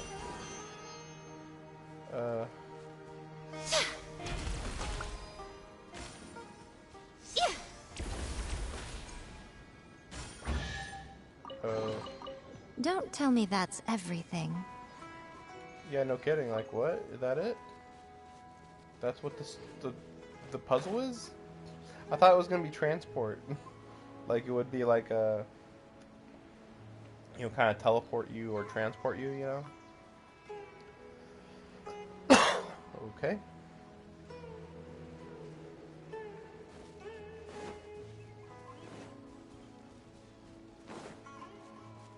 I wonder if that mountain is on the other side of that one village. Okay, it's not. Okay, it's not.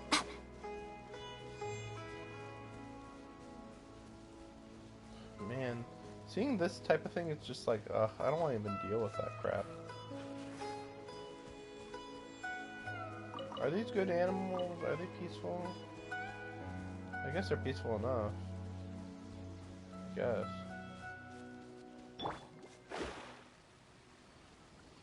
Hopefully this goes in a good direction. Yep, good. Yeah, I don't want it to go out of my way.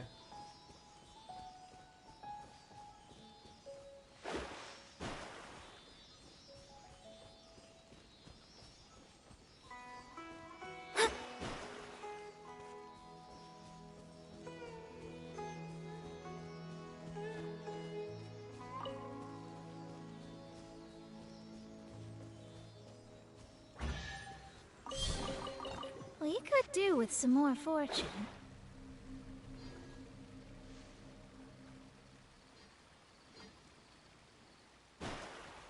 Alright.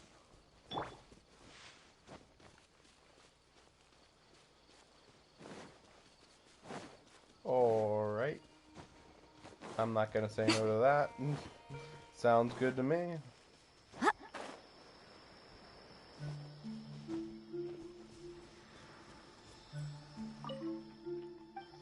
Okay, here we go.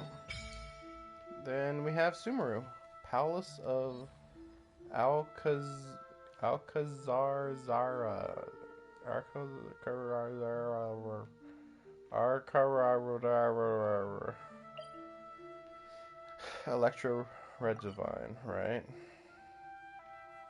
Yeah, and this one I believe is like part of the event. Maybe not. Well, maybe it is. So. Yeah, kind of just made a big loop around the whole map pretty well.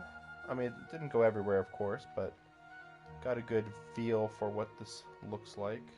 So yeah, it's pretty much, it's about as big as I thought, which is like this part of Leeway is equivalent to this part of it.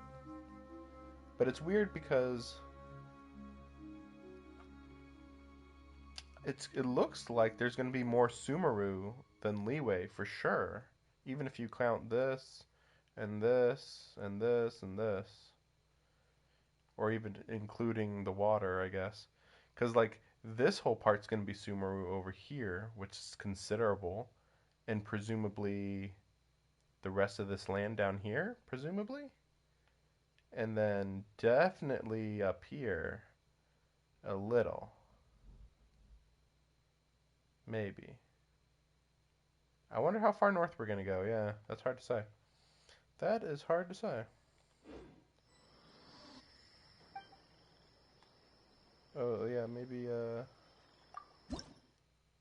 we'll just put them all in. Okay. I feel like I didn't run into that many Dendroculuses, but okay. Whatever. Let's just do this fight real quick since it's right here. Right now. Emerge. Right now.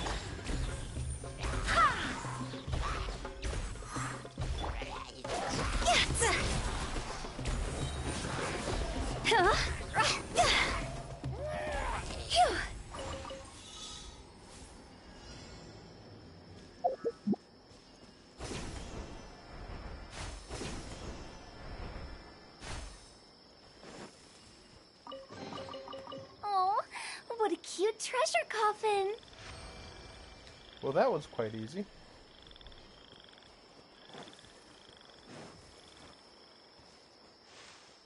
That's close enough.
That looks crazy. It's like, wait, that thing is just floating there. Absorbing things or something? Yeah, it's absorbing, yeah. Okay, I'm gonna go there right now. I know I'm in a hurry. But, like, that thing looks nuts. I'd assume it's in the desert, though. Admittedly.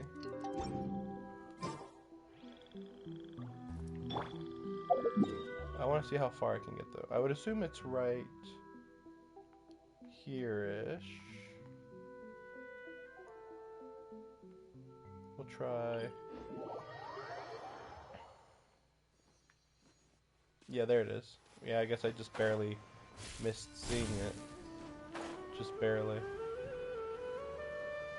Yeah, that's really far in the desert. Really far in the desert.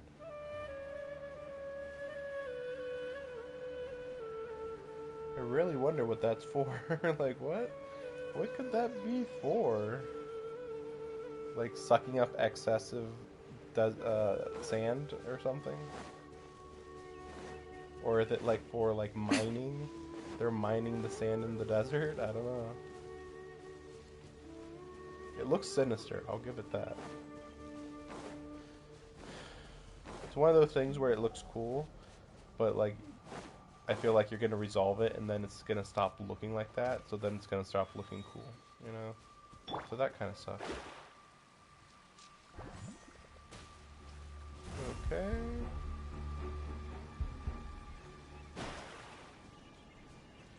Okay. Ooh, that looks interesting. Like it's destroyed right there.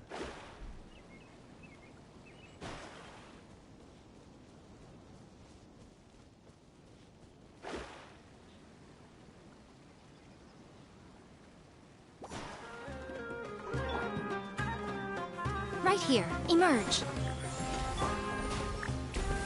Time to go!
That's kind of funny because I'm so close to...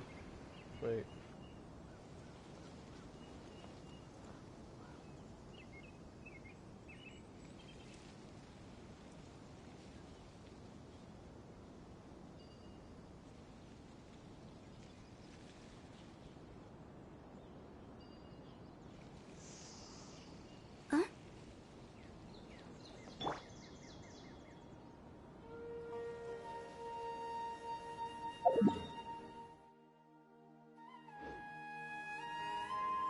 Yeah, that's very curious because we're so close to the desert, and the desert just looks like an absolute hellscape. Just don't even go there. But then that looks like ultra crazy super technology. Like, what the fuck? That's way more advanced than I was expecting. It's fucking... That thing looks nuts. Sheesh. That's nuts. There's nothing that even compares to that. Wow, that's funny that I can actually see that one of those temple things up there. I assume it's right here.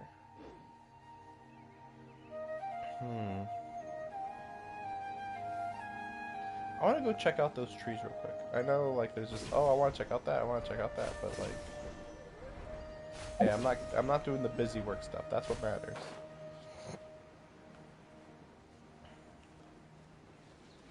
Like this, that right there, that's busy work. Ugh. Not too much of a hurry to do that.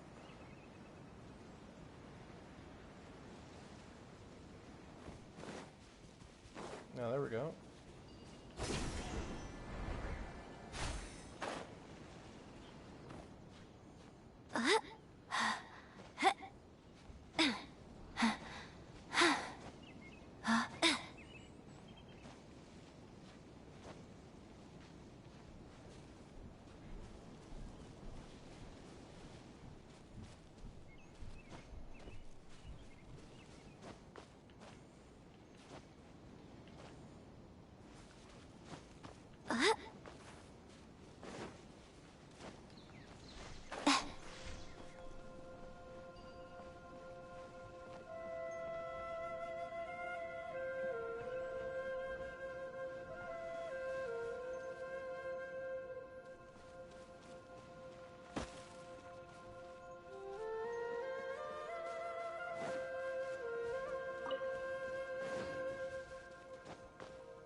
I wonder what wall they were talking about. They were talking about a wall. I guess this right here, like, part of this looks like a wall, like, you know, like, the crag area looks like a little bit of a wall, but... So, like, that looks perfectly like a wall there. Okay. But then, some of this just looks more natural.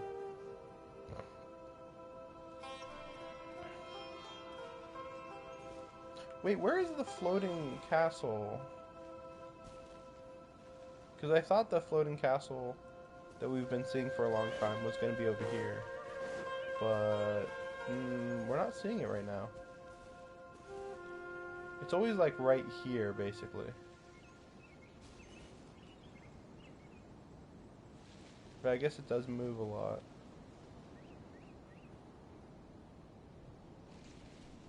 Sometimes it's way more obvious than other times. Huh.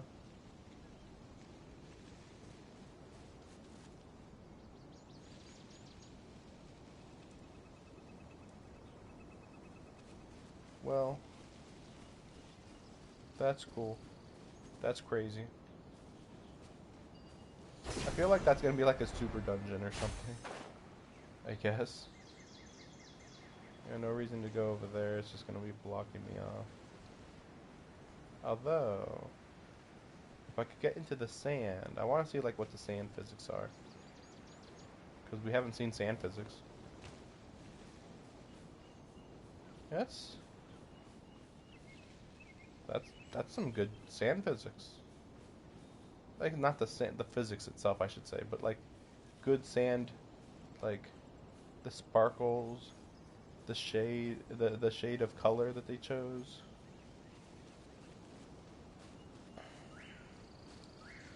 Looks very empty right now, of course, but nothing too crazy. Nothing too surprising, I should say. We'll just go to that ribbit place, and then that'll be it. This rain keeps up. My fur will be dripping wet. Right there.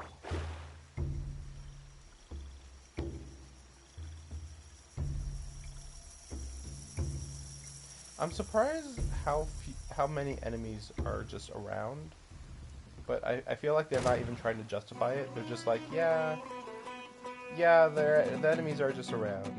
These guys are bad guys. Yeah, they're just around everywhere. And it's like, why do you like? At least they're not treasure hunters, right? But like, why are there? It's like a resistance, you know? It's like why does it look like half of your population is just an armed military force that opposes the government, or just opposes people walking around the country, you know? Okay, this looks better than that picture, but whatever. Okay. Caravan Ribat.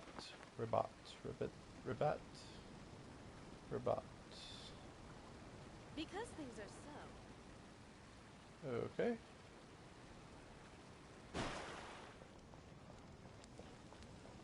Kind of weird that the only teleport point's way over here, but alright.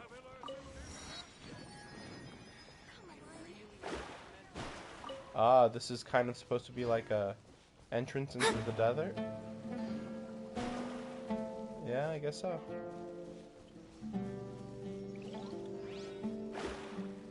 Huh. Curious.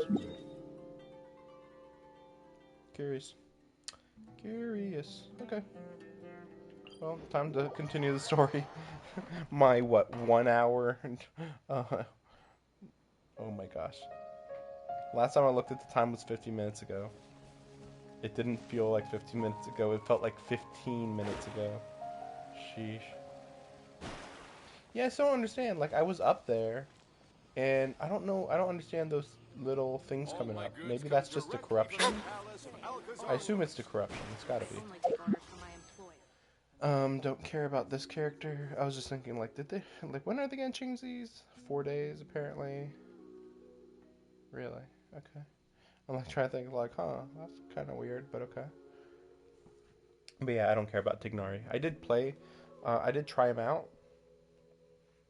He's good, but like, I don't pick who I use based on how good they are. Which reminds me, I gotta do this. I'm gonna have to start this really soon to get a free version of her. Otherwise, yeah, fight this thing a bit, I guess. I mean, it's just a normal boss as far as I can tell, though.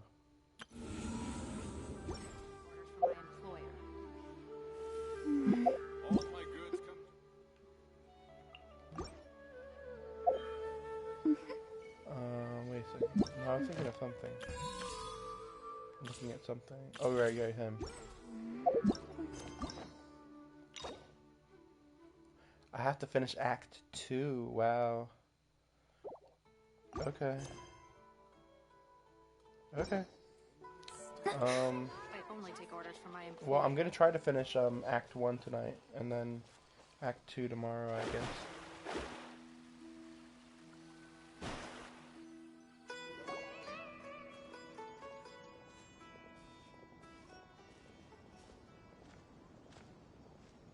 Sumeru City! We finally made it! Oh, did you see that?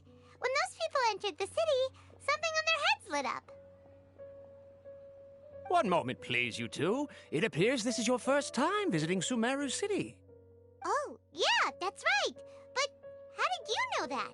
Because there's currently no information on either of you in the Akasha. But no need to worry, that won't prevent you from entering the city. In fact, the Academia conveniently provides each traveler to Sumeru City with a device.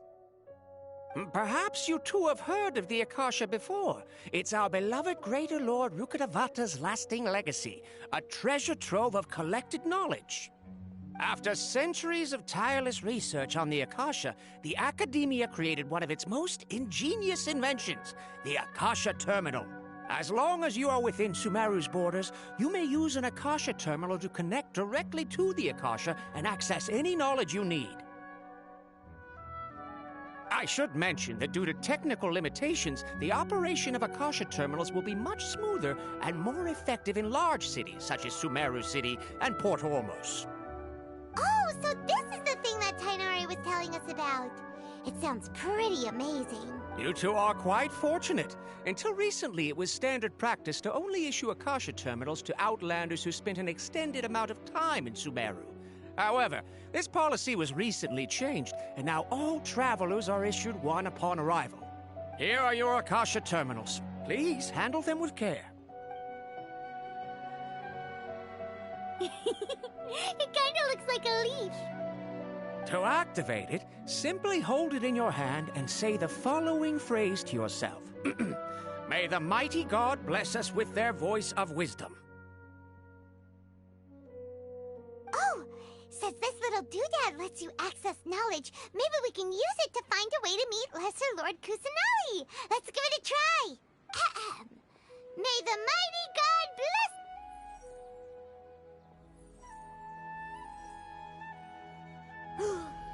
Whoa!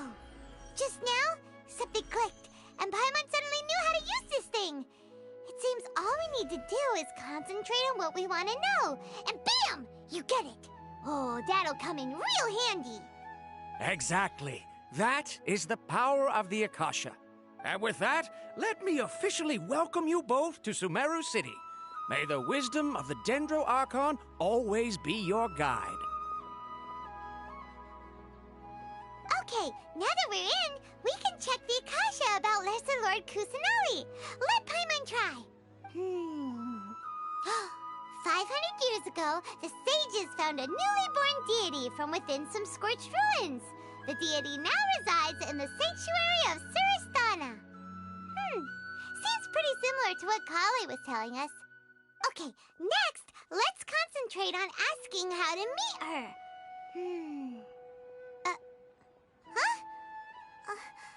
Paimon doesn't sense anything. Oh, come on! Focusing on this question feels like when you have something you're trying to remember and it's on the tip of your tongue, but you just can't think of it. Paimon's brain is exhausted. Oh, smart idea. But what are you going to ask it?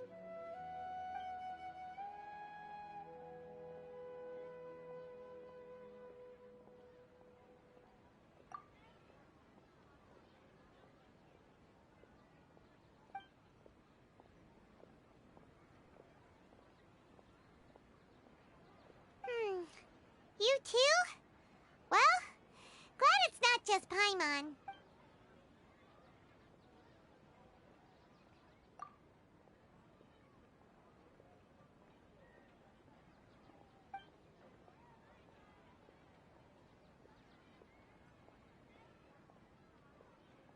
Uh-oh.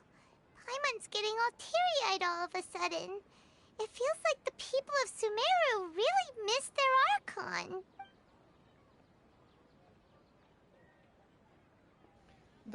That's a weird thing to say, considering that Archon has been dead for 500 years. I think it was 500 years. Like, oh no, and it's like, what about the younger one that nobody knows anything about, apparently?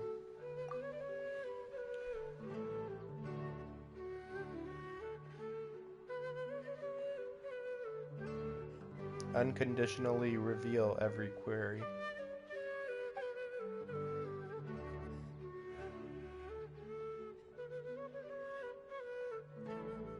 Huh. Could it be because we're Outlanders and we've only just arrived in Sumeru? You know, maybe we're not qualified to receive an answer to this sort of question or something. Well, seems no matter which way we try, we can't find anything that'll lead us to Lesser Lord Kusanali. Guess our only choice now is to try meeting with the researcher that Tainari recommended. He's from Sumeru and even has a position in the Academia. Maybe he'll be able to access more info from the Akasha. Let's see. Tainari wrote an address on the letter's envelope. Oh, it's not far from the city's gate. Watch out. Let's head over and have a look. Hopefully he's at home. Hello, are you Rohawi? Yes, that's me. Can I help you? Great! You see, Tainari sent us here and... What? Tainari? Please, there's no need to say anything, really. Sure, I admit that the article I published last month wasn't my best work, and maybe the data didn't produce the most convincing results, but... Here! This is a letter from Tainari! Oh, let me see... Oh! Ooh, what a relief. You two nearly scared the life out of me. So, you two just have some questions for me? Seems even Tainari acknowledges my innate ability for procuring information. So, what is it you two would like to know? We want to meet with Lesser Lord Kusanali. Do you know a way we can do that? You mean you want to meet the Dendro Archon herself? This isn't exactly my area of expertise, but let me see what I can find in the Akasha.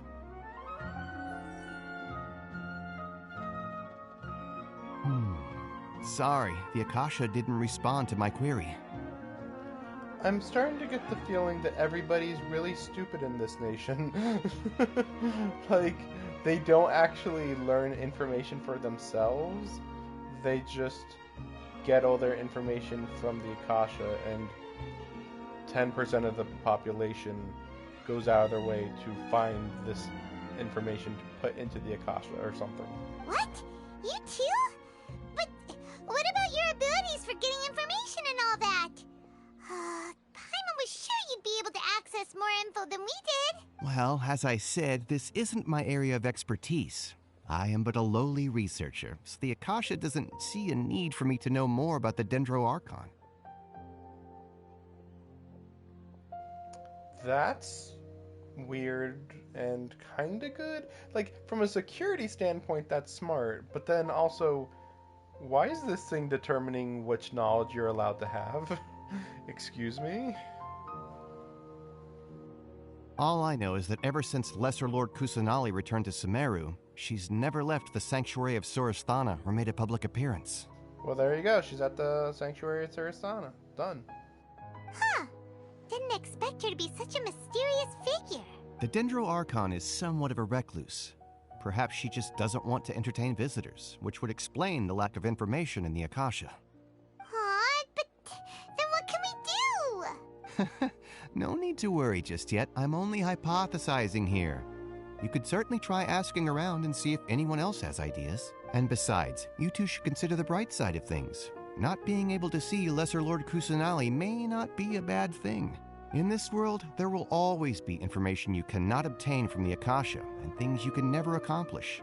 Knowing when to yield is a form of wisdom. Except that you don't know when to yield. The Akasha just says, nah, you don't get this info and you'll never get this info. And then the person's like, okay. But like, if they actually were smart, then they could like learn this info on their own? Like, what if you asked, I want a chili recipe that's very spicy, and then the Akasha record says, I know that you don't like spicy food, so I'm not giving you a spicy recipe. But then you're like, well, I wanted to test if I might, like, learn to like spicy food. But you're just telling me never try spicy food. It's just like a really weird thing. It's like, oh, great, information control. No issues here. Take me, for example. It's a miracle if my brain cells can spit out one paper every 3 years. But Tainari? That guy can publish 3 papers in just a single year. Okay. Thanks for your advice. Don't mention it. If you two ever want information about things like who's been promoted within the academia or relations between the 6 great sages, come find me.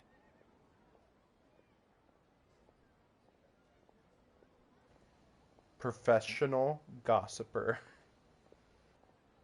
Hey, come on. This is a survival skill at the academia. Oh, Paimon's expectations were pretty low, but this is so low it's like digging holes in the dirt. So what do we do now? Even if we want to talk to someone, we don't know anybody here. Huh? Like who? Oh, you're right! Catherine! The Adventurers Guild has its own intel network. Let's hurry and find her. I've been handed all the cumbersome tests again.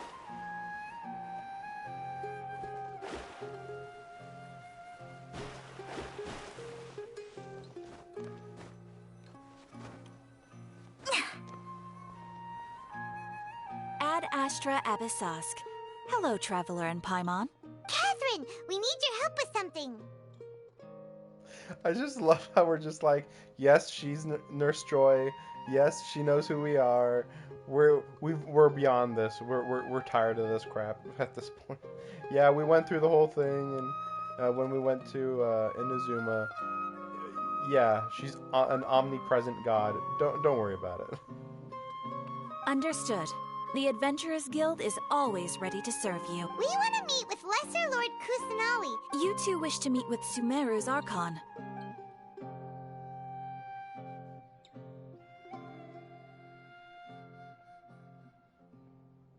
I apologize, but I am unable to call up any relevant information in the Akasha. I'm also unable to locate any pertinent information in my personal memory. Was she revealed to be a robot and I wasn't aware? Because that's how she's acting right now. Like never mind the Akasha part. Of course, everybody's relying on the Akasha too much. But then, unable to locate any pertinent information in my personal memory. What? Aww, another dead end.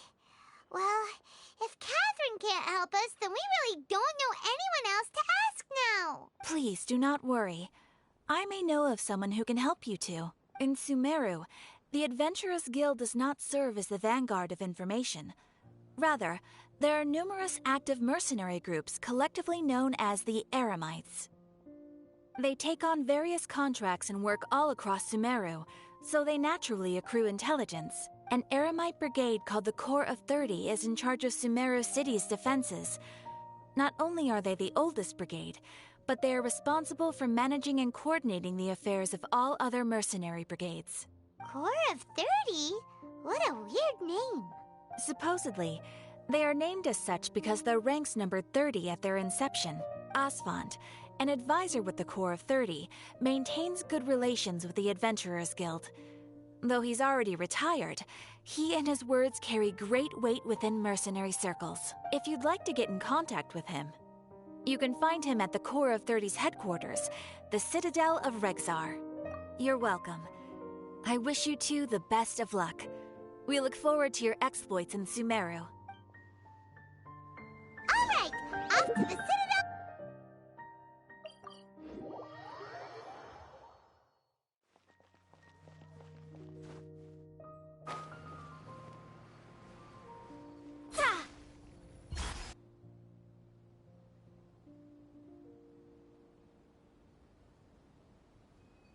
Welcome. The Adventurers Guild told me to expect you two. It's nice to meet you, Asfand. We'd you about something.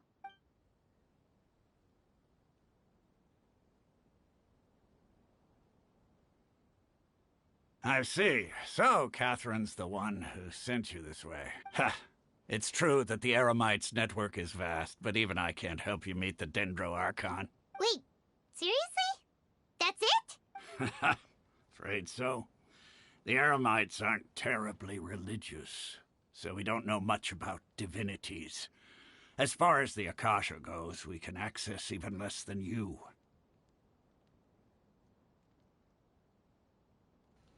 What?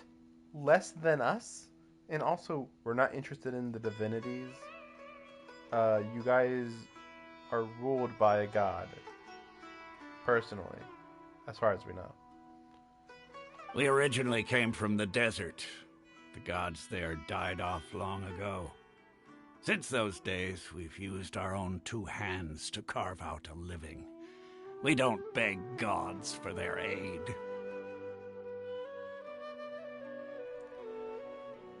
Then why even use the Akasha record if it was made by a god?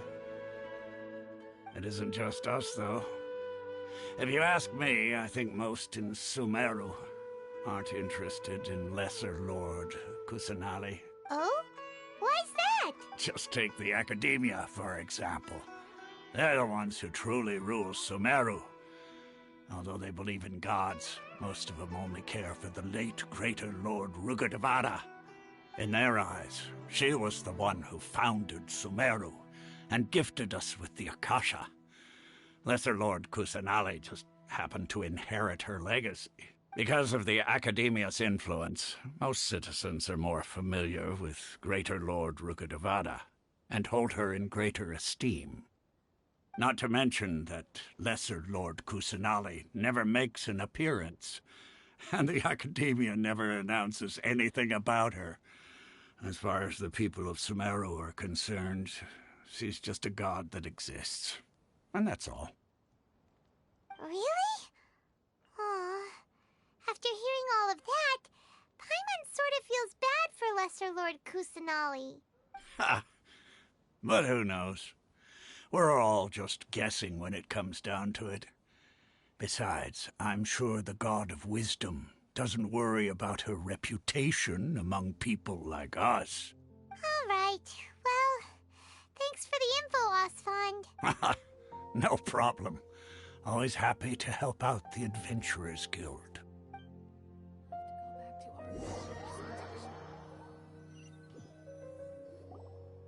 Seems Osfond was right about most people's attitudes here. Not only are they not interested in the Dendro Archon, they even say stuff like, if the Akasha doesn't think I should know, then I don't need to know about it. We've been asking for information non-stop ever since we got to Sumeru. But the harder we try, the more helpless everything seems. Isn't there at least one person in this entire city who cares about Lesser Lord Kusanali? Oh, you two are interested in Lesser Lord Kusanali? Huh? Who are you? From the sound of it, you two are Outlanders who recently arrived here. You've been asking around for information on Lesser Lord Kusanali, right? Oh, I'm sorry. I forgot to introduce myself. I'm Dunyarzad, one of Lesser Lord Kusanali's faithful followers. Whoa, really? Then do you know how we can meet with her? I'm afraid I can't help you with that. But your conversation earlier did happen to remind me of a legend about the Dendro Arc. Sure. It goes like this. Long, long ago, there was a man who heard a prophecy. It predicted that a great calamity was about to befall him. Panicked by what he heard, the man sought out the Dendro Archon in hopes that she would bless him with the wisdom to help him escape his predicament. The man journeyed across deserts and through rainforests and experienced tribulations of every kind. However, he still couldn't find any trace of the Dendro Archon. In despair, he thought, alas, the Archon has abandoned me. He then had no choice but to sorrowfully resign to his fate. Okay, and then what happened? And then, the calamity came. But to his own surprise, the man felt somehow emboldened by the trials of his journey. By relying on his own strength, he managed to overcome the adversity. At that moment, a bird perched upon his shoulder. This bird was, in fact, an avatar of the Dendro Archon. She said, "Oh, Archon Seeker, do you now understand? She and her wisdom have long been found by you. Along your journey, we were in every flower and blade of grass, every ray of sparkling sun, and every breath of dancing wind. So long as you continue to think and ponder, we'll be wherever you go." Yeah, thanks for the story! Paimon feels all warm and fuzzy and... In a way. It seems like this story is also one of the Dendro Archon's avatars. Dunyarzad, since you worship Lesser Lord Kusanali, can you tell us anything else about her? Of course. So did you two know that, I'm terribly sorry, but it seems something's come up now. Let's chat another day.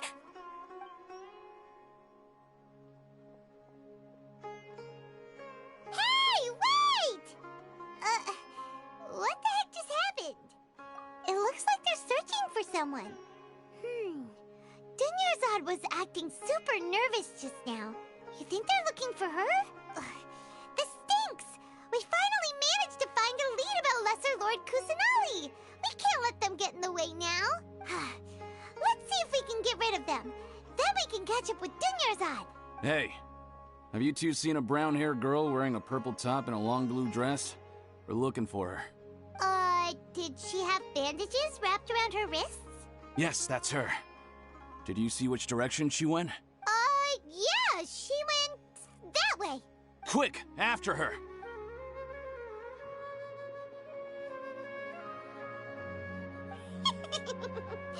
That should keep him busy for a while. Let's hurry and find Dunyarzad.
This new shipment of items.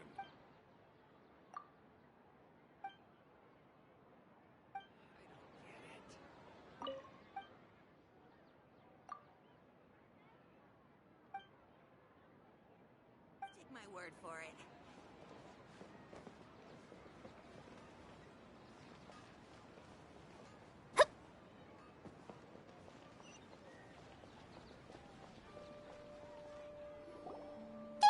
Dunyarzad, we thought you might have been long gone by now. Oh, it's you two. Oh, you startled me there. You can relax now. We threw those people looking for you off the trail. Really? Thank you so much. Unfortunately, I believe there's still more of them out there looking for me. Uh-oh, looks like there's some coming this way. Huh? More of them? Then what are we standing here for? Run! No, wait, my body isn't in the best shape. It's difficult for me to run. Okay, sounds good. There's a tavern on the other side of the port we can go to. You probably wouldn't expect me to hide in a place like that. All right, let's move out. Stay behind us. We'll keep an eye out for anyone looking for you.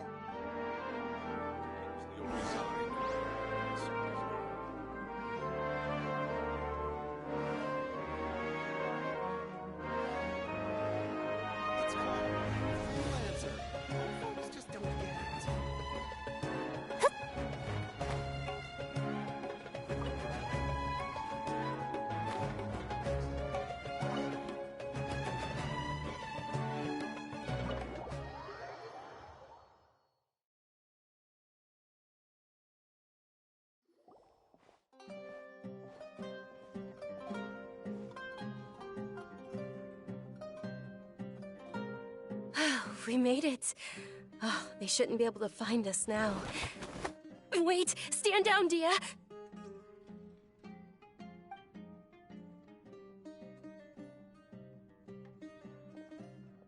My lady, who are these two? They're travelers that I met on the street just a moment ago. They happened to notice that you were all searching for me, so they helped me hide.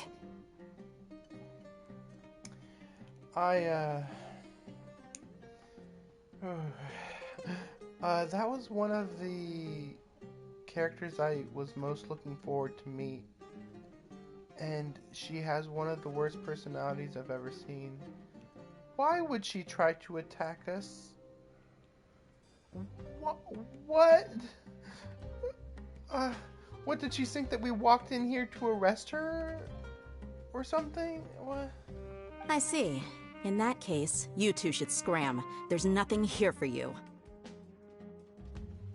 Fuck you.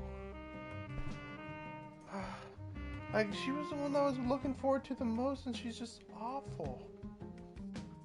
Wait a sec! Who the heck are you? I'm Miss Dunyarzad's bodyguard, here to see that she returns home safe and sound. My lady, let's get going. You've been gone for so long that your parents are worrying themselves sick. And if I refuse to go with you? It'd be easier for the both of us if you cooperated. But if you insist on not going, then I'll have to carry you like a sack of potatoes. Hey! Dunyarzad already said she doesn't want to go back. Why are you still pushing her? Stay out of this. You don't understand the situation. Sorry, my lady. Even though I'm your bodyguard, your parents are my employers. I have to answer to them. How much? Wait, what? How much more do I have to pay you to become your employer? So you never listen to my parents ever again. Double? A triple? Give me some time and I'll get that much. My lady, this isn't about Mora. I don't know what you think of us Eremites, but let me say this. I like Mora, but I'll never go against my principles. That's why I'm here looking for you. Sure, it's an order from my employer, but my conscience was also telling me it's the right thing to do. And knowing your health, carelessly running around like this is gonna hurt ya. For the sake of those who love you, don't be No, you're wrong. I'm aware of my limits, and I know what I'm doing. Honestly, the only people being stubborn right now are my parents, and I know perfectly well that it makes no difference if I'm at home or not. They still won't accept reality, and every time I bring this up, they just change the subject. Dia, you've been living with us a long time already. This should be old news to you. Dia, I know it hasn't been easy for Mother and Father, and I'm grateful for everything they've done for me. But there's someone else in this world I'm also grateful to. Because she saved me. The love I have for her is the same I have for my parents. This is my life and my last chance. So I want to do something meaningful. My lady, are you sure what you're doing now? Yes, I'm sure. At least, it is to me. Fine, I won't ask you to return home anymore. But let me make something very clear. I'm only doing this because I respect your determination, not because I agree with you. Thank you, Dia. Sorry for being so rude just now. My nerves were acting up. And I even brought up your payment in such an offensive way. Don't worry about it, my lady. I did say that I like Mora. Besides, that's our next topic of conversation. Today's little excursion caused such a ruckus that every single bodyguard at the estate was deployed. It wouldn't be easy to hide things from your old man. Since this definitely won't be your last escapade, here's a little tip. You should at least make it look like your room and things are still in order when you leave. Also, you'll need someone to cover you for when you're out and about. So, I'll let you hire me, my lady. This way, everyone wins. As for the pay, let's say half of what your father pays me. We can settle the bill when we return to the estate. what happened to her principles? Like, she was just like, principles, principles. Oh, anyway, yeah, I'm gonna just do what you told me. Yeah, I'm fine with breaking my principles now. Bye. Yeah, okay. Okay, deal. Yay! Looks like they... I'm fine, really. I just feel a little tired now that things have calmed down. My lady, stop trying to look tough. We're already in a tavern, so let's rest up and grab some grub. I'm sorry for worrying you two. If you don't mind, I'd like for you to join us.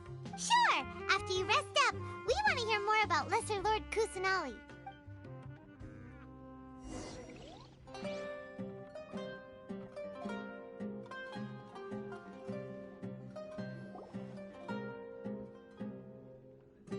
Ha! Well, if it isn't Dia. Haven't seen you in nearly half a year. Word on the street is that you're a bodyguard for the Homayani family now. Ha! Don't you find that kind of work boring? Nah, you get used to it. How about a menu over here? You got it. Huh? Isn't this little Miss Homayani herself? We don't get to serve personages like you very often. We'll be sure to prepare our very best. Thank you, sir, but there's no need. I don't have a lot of Mora on me, and I really ought to save as much as I can. But please bring these two the best food you have. They're my new friends, so I want to be a good host for them.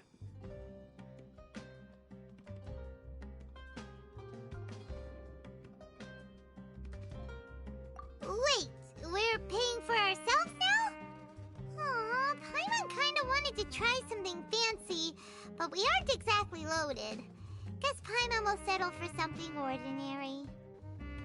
I have to wonder about the idea that we're not loaded.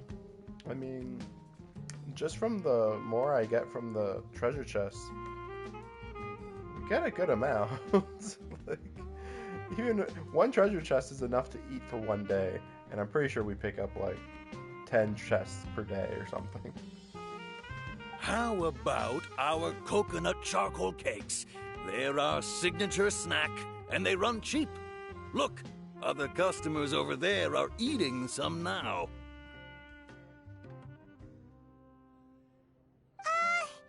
They look kind of burnt and dry. Paimon will pass. What do you have against my slime dishes? Dunyarzad, we asked a lot of people when we first arrived, and almost nobody was interested in Lesser Lord Kusanali. So, what made you want to follow her? Well, remember when you asked me if I knew how to meet the Dendro Archon? Even though I don't know how, I think I've actually seen her before. Huh? Really? Yes, it was when I was a child. At the time, my illness had kept me bedridden for the better part of a year. I was stuck inside and couldn't make any friends, and my parents did their best to find treatments for me. But even then, the Akasha didn't have any helpful information. My younger self no longer had any hopes or dreams. One flare-up was so bad that I was in a semi-conscious state for several days. Then one night, I woke up alone in my room. I was terrified. My body was paralyzed. Even if I cried, there was no sound. At that moment, an ethereal voice spoke in my mind. Dunyarzad, don't be scared. You don't have to cry. Dunyarzad, don't be scared. You don't have to cry. Who are you? How do you know my name? How do I explain this? You might not be able to understand, but actually, I know everything about you.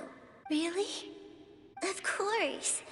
I know that you're scared of thunder, that you hate taking medicine every morning, and that you love counting the petals on your mom's skirt.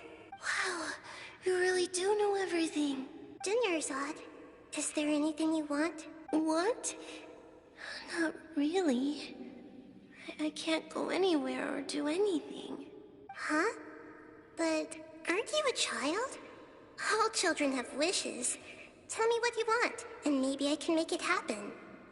But can you make my illness go away? Oh, I'm sorry. But I'm not powerful enough to do that right now. Then, can you be my friend? After that, the voice said, "Okay, I'll be your friend." Although my body was suffering during those days, that voice encouraged me and told me many wondrous things. Beyond my window was the flourishing Sumeru city. Beyond the city was a lush rainforest. And beyond that was the wall of Samiel, deserts, and all of Teyvat. Once I finally made it through that bout of illness, I couldn't hear that voice anymore. I told my mother about it, but she said that I must have been dreaming. But I know that that voice wasn't a figment of my imagination. Before that, I had never heard of Teyvat. Yes, for sure. If it weren't for that voice, I would have never grown curious about the outside world, nor would I have learned how to read and enjoy so many books. That voice sparked a desire for wisdom. It had to have been the Dendro Archon. I've been hoping for a chance to repay her kindness. In fact, I was running around today to help prepare the Sub-Zero's festival for her. What's the Sub-Zero's festival? It's Lesser Lord Kusanali's birthday, which was the day that she was found by the sages. It's actually an old holiday that originally celebrated Greater Lord Rukkhadevata's birthday. When she passed away, the holiday eventually became a celebration of the Lesser Lord's birthday. Isn't that a little too bizarre? That the day that they found Lesser Lord was also presumably the day the Greater Lord died. And it was on their birthday. That's pretty astoundingly precise. I heard everyone was overjoyed when they welcomed her back to Sumeru. In those days, the festival was a huge deal. But because of the Academia's influence, people have gradually lost interest in the festival. The Academia actively participates in Sumeru's many holidays dedicated to Greater Lord Rukkhadevata. But when it comes to the Sub-Zero's festival, forget any funding. They practically act like it doesn't exist. Maybe they see Lesser Lord Kusanali's birth as confirmation of Greater Lord Rukkhadevata's death, so they're reluctant to celebrate it. Aww, but that's awful. It is. It's absolutely terrible. Sure, the Greater Lord founded Sumeru, but hasn't Lesser Lord Kusanali been the one quietly protecting us for the past few hundred years? Just remember that we're still out in public. Don't get too carried away. I know that people over by the Grand Bazaar still hold the Sub-Zero's festival to this day. But I hadn't met any of them before, so I was never able to contribute. But recently, I made a friend there who also follows Lesser Lord Kusanali. I gave her my savings because I want her to throw a wonderful festival this year. That's the least I could do for Lesser Lord Kusanali. Hold on, my lady. Does this friend happen to be Nilou, the one who sends flowers to the estate? Yes, that's her.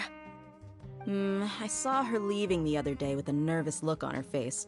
It seemed like she was hiding something in her arms. Did you give her some? Yes.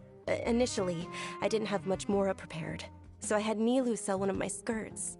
I've agreed with Nilou to meet up at the Grand Bazaar today, and see how things are coming along. Dia, would you accompany me? Sure. That's quite the trip, though. I'll carry you. No, that would be too much, even for you. You might as well just accept the lift. If I let you walk, who knows how long it'll take us. And if anything happens to you, then I'd really never hear the end of it from your father. But of course. Nilou will be thrilled to hear there are more people interested in Lesser Lord Kusanali.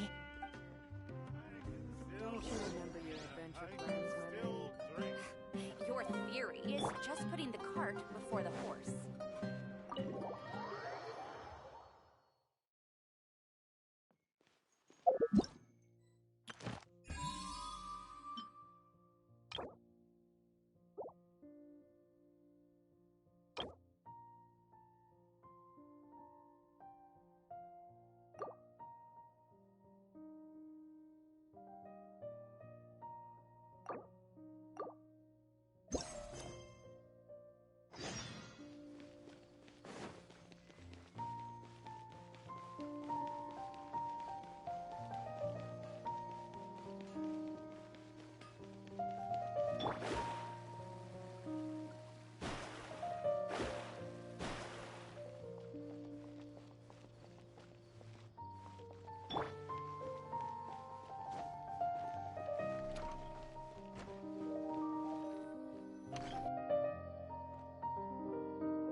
I've got great... Sorry I'm late, Nilou.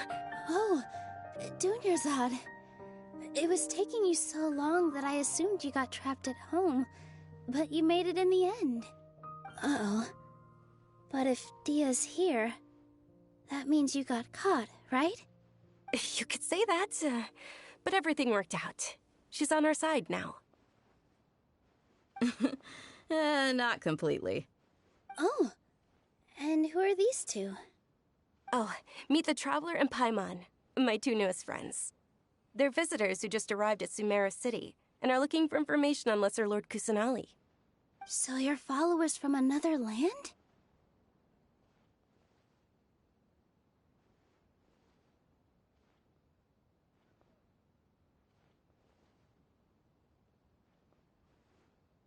Oh, really?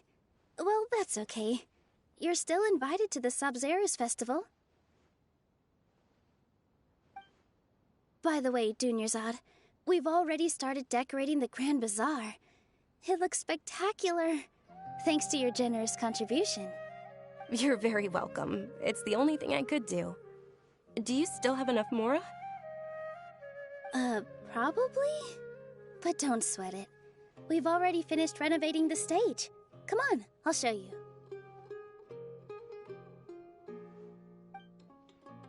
What's so great about Snezhnayan toys anyway?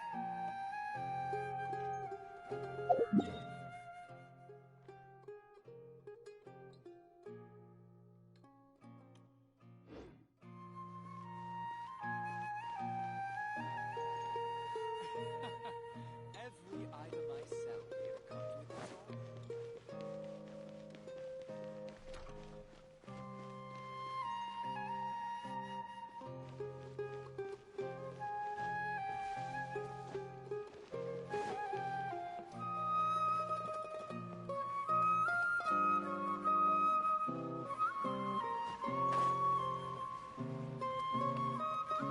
I'm just kind of looking around because it's like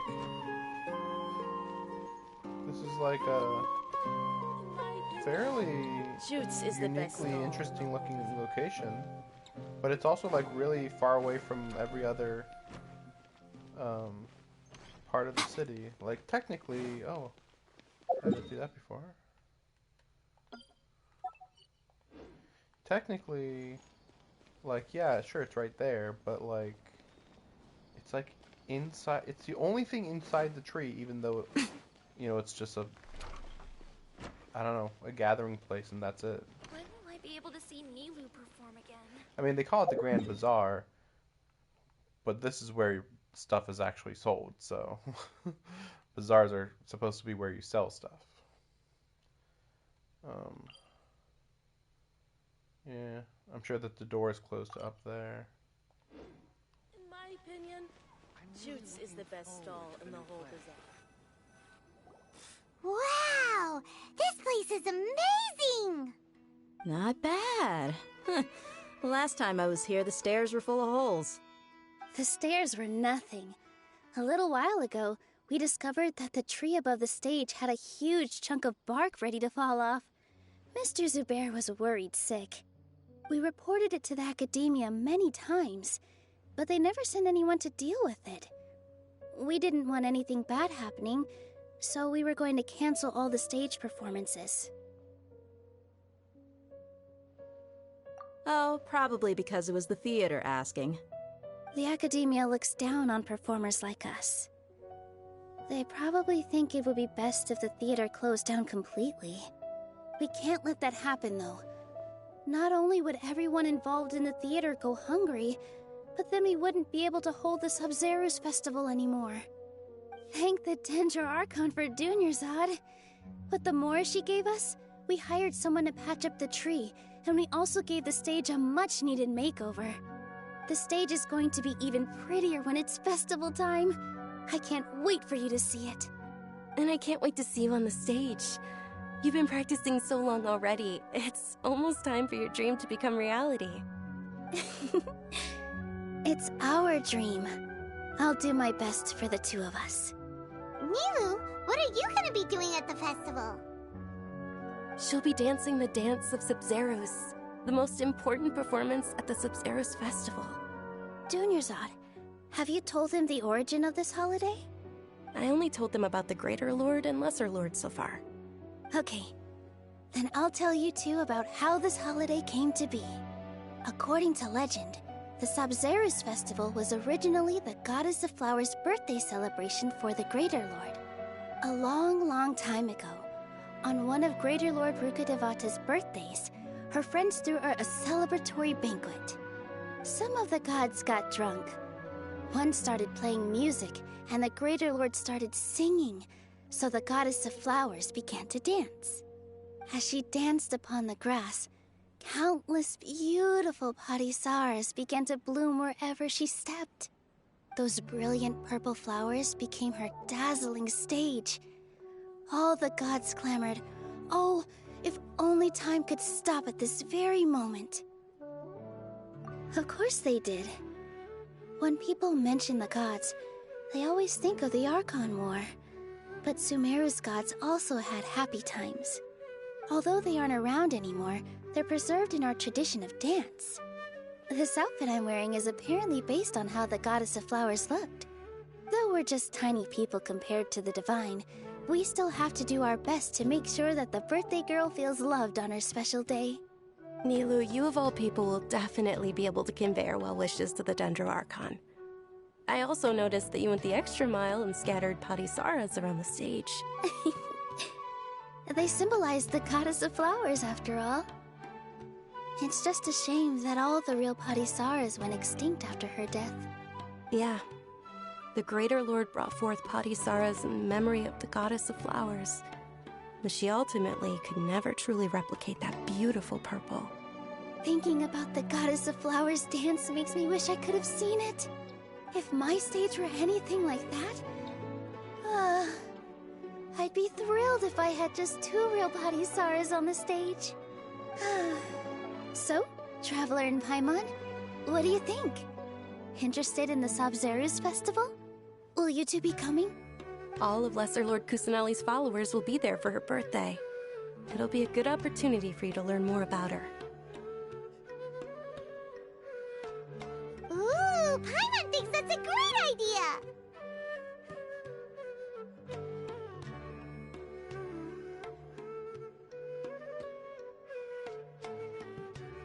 Of course Paimon wants to watch.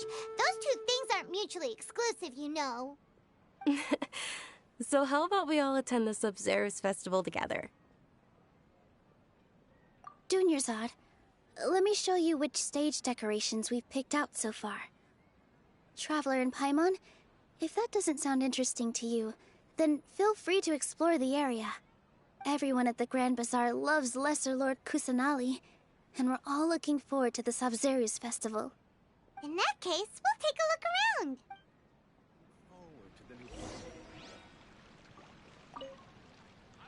Whoa! What's with your yellow hair? And why do your clothes look so funny? Are you an Outlander? Did you know that the Sabzeruz festival is about to happen? There'll be loads of fun things to do at the festival. But the best part is when Ferris, the Knight of Flowers, passes out candy to everyone. The treasures I discovered in my youth might have been left by Greater Lord Huh. Revamping the state. I don't know much about the Grand Bazaar, but I do know that the residents here. Oh, and the perfume sold around here is a lot better than what you'll find elsewhere. The fragrances are. That's. Things are really shaping up, and there's a buzz around the festival this year. We're expecting people from all over to come by this year and buy things during the festivities. Don't be fooled into thinking that Sumeru City has the best of everything. Some festival snacks are only offered here in the Grand Bazaar. And when it comes to musicians, dancers, or singers, the Grand Bazaar's got the best of the best. Sure, those folks at the Academia might not like it, but what's a festival without song and dance?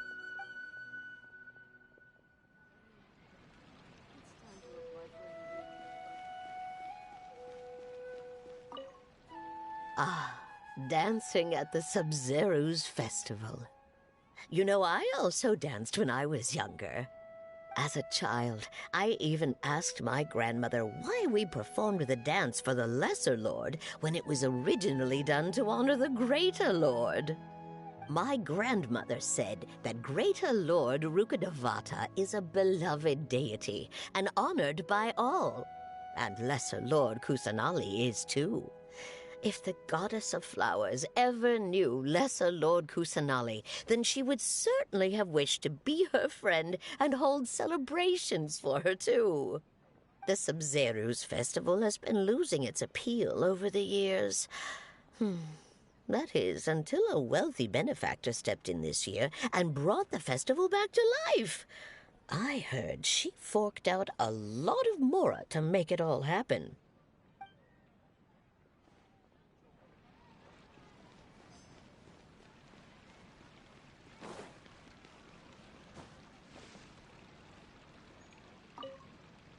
Nilu, your outfit looks amazing. There's also something different about you from when we first met up. I thought I'd add a little extra pizzazz to my dress for the festival. See? Wow, did you sew all that yourself? Uh-huh. Sewing is a fundamental skill for everyone in the theater company because we make all our own costumes. Did you know that Mr. Zubair not only can make costumes, but props too? I've noticed that you can't keep your eyes off that crown over there. Would you like to try it on? May I? Of course. The legends say that the goddess of flowers had beautiful horns on her head, so this crown was made to reflect that. Dunyarzad, you look absolutely stunning with it on. It's like I'm looking at the goddess of flowers herself.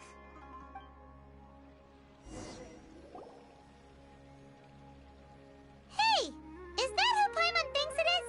It looks like Catherine.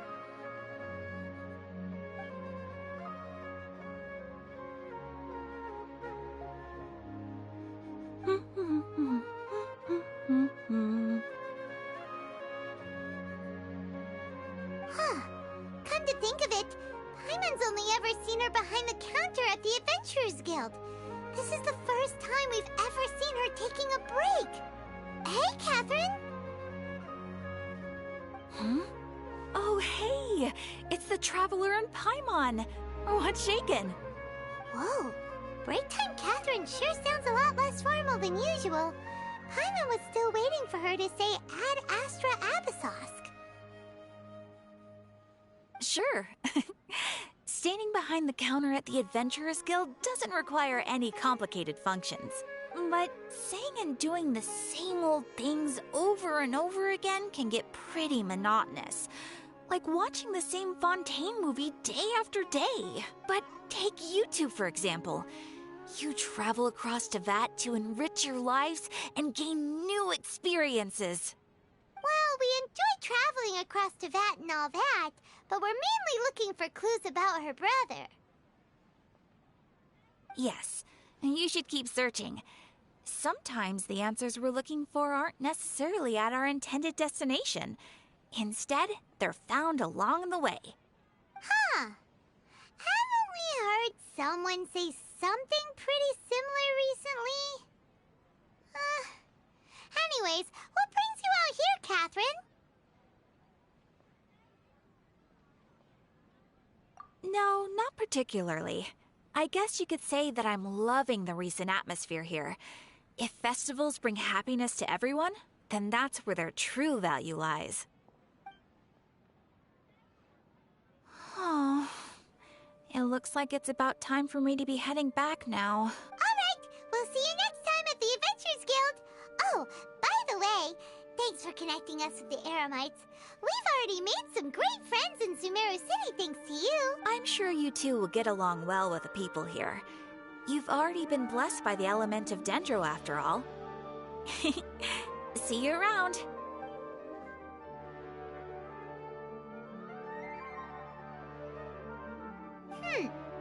There's something really different about Catherine today. Hey, Traveler. Paimon. Oh, hey, Dia. What's going on? I've got something to tell you. My lady knows you're looking for ways to meet Lesser Lord Kusanali, and she's been trying to come up with a way to help you.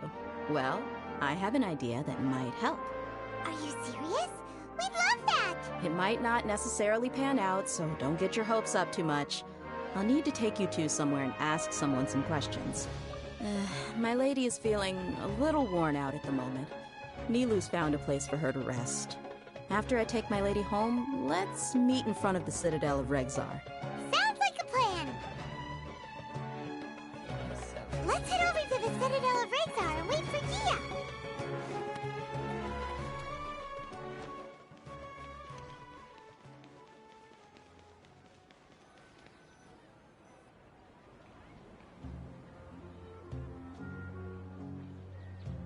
Sorry, I'm late. It took some convincing for the Master and Mistress to believe that Miss Dunyarzad was only sitting in the port for a while because she was in a bad mood. Anyway, I guess I should be thanking you. I haven't seen Miss Dunyarzad that happy in a long time. If it wasn't for you two, she probably would have been caught and dragged back much earlier. You sure sound a whole lot nicer than when we first met, Dia. Who would have thought you had such a soft spot for Dunyarzad? It's called being a professional. I'm a bodyguard, and I work for whoever's paying. Look, Dia's blushing. Listen, you two. I don't expect to be working for Miss Dunyarzad very long, but I hope to finish things on a positive note if possible. Let's cut the chit-chat and head into the Citadel. We'll see if the person I know has a way for you two to meet with the Lesser Lord.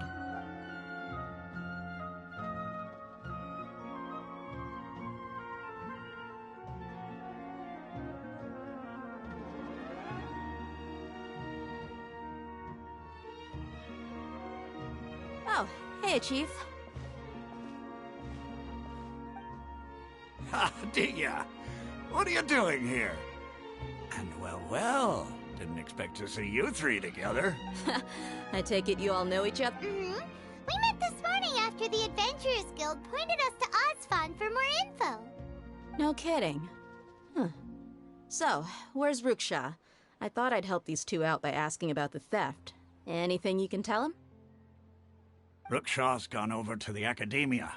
The Grand Sage recently ordered Sumeru City to begin bolstering its defenses, so people from all over have been called back to the city.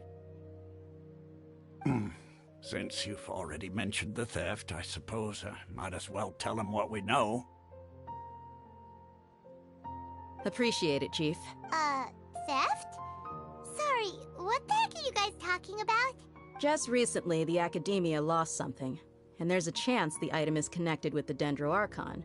This case might just somehow help you in meeting her. Are you kidding me? This has got to be that she lost the... What is it called? They use the word so rarely. The thing that they take out of the chest of an Archon. I almost remembered it, and then I just completely lost it. Gnosis? I believe it was a gnosis. That's a weird word. Anyway, but like maybe they didn't put the gnosis in Lesser Lord Kusanali, and that's why she had less power. Maybe that's my best guess. I suppose that's one way to look at it. But if you ask me, the case is more about the Academia than anything else. Let me fill you in. The Academia recently sent a convoy to pick up an important package from Aru village. Word got out, and the convoy was robbed on its way back. The Grand Sage took the whole matter very seriously. Not only did he dispatch the Matra, but also enlisted our help in the search for leads. All we know so far is that whatever was stolen is currently in Port Ormos. You two have heard of Port Ormos, haven't you? It's the largest commercial port in all of Sumeru.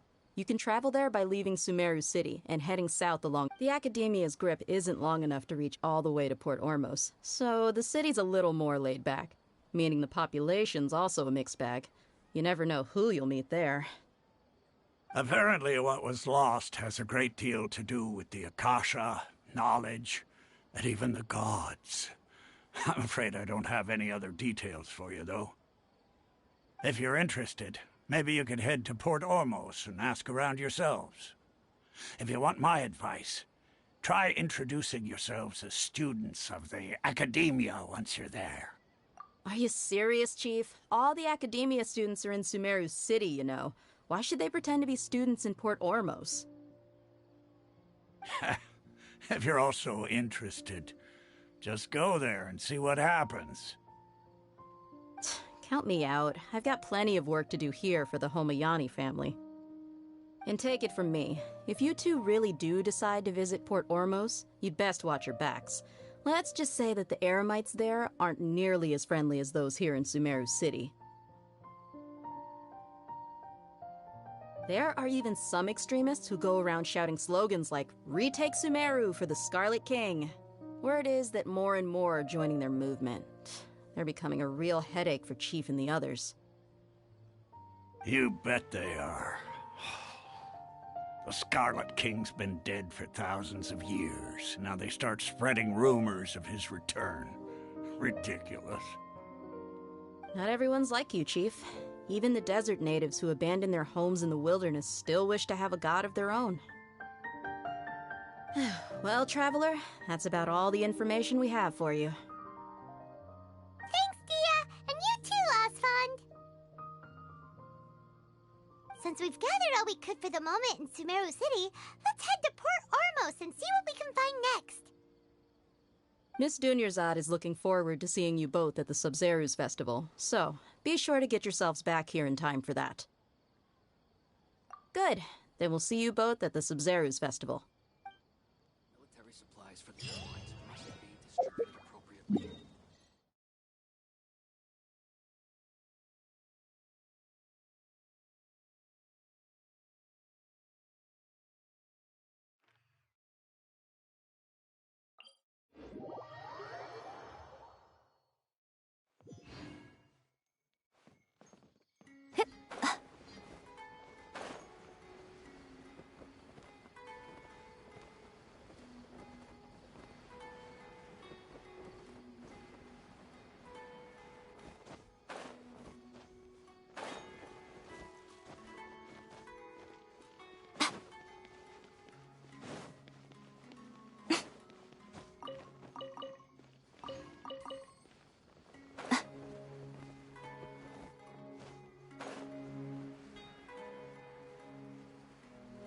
Yeah, this little part right here was fairly hidden, huh?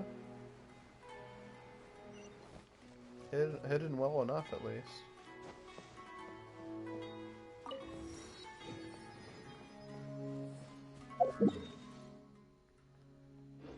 But yeah, see? It's not a complete waste of time to run around like that. Go into every city that seems significant.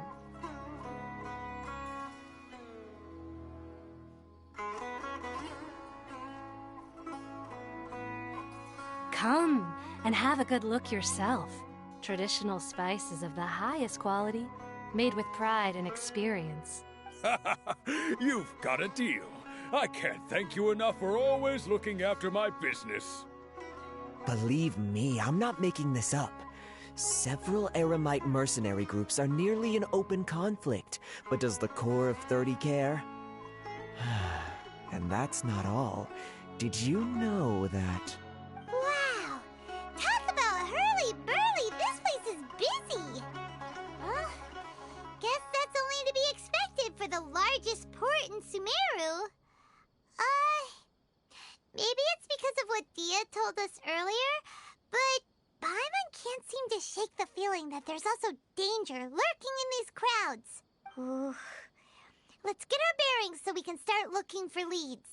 We know that whatever the Academia lost is related to the gods. But other than that, we don't have much else to go on. Osfund told us to try posing as Academia students while asking around. Paimon checked the Akasha on the way here, and the Academia doesn't seem to have any research facilities in Port Ormos. Paimon doesn't get it. Won't we look even more suspicious going around saying we're Academia students and asking about the stolen item?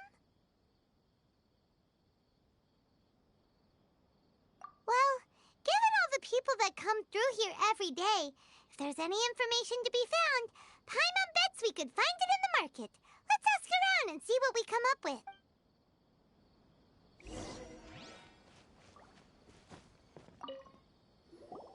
Welcome. Welcome. How can I help you? Hi there. We would like to ask you a question. Do students from the academia ever come to Port Ormos? Of course. Especially around this time of year. Students from Sumeru City that are about to graduate often come to Port Ormos to cut loose a little. Many people often talk about how hard it is to get accepted into the academia, let alone graduate. But those who finish their studies and go on to become full-time researchers at the academia have it even harder. Sure, we may not be Sumeru City, but Port Ormos offers beautiful scenery and a stress-free environment. Some even say it's good luck to come to Port Ormos, so students and researchers come flocking here when things get to be too much at the academia. Ah, you see over there? Those are students from the academia.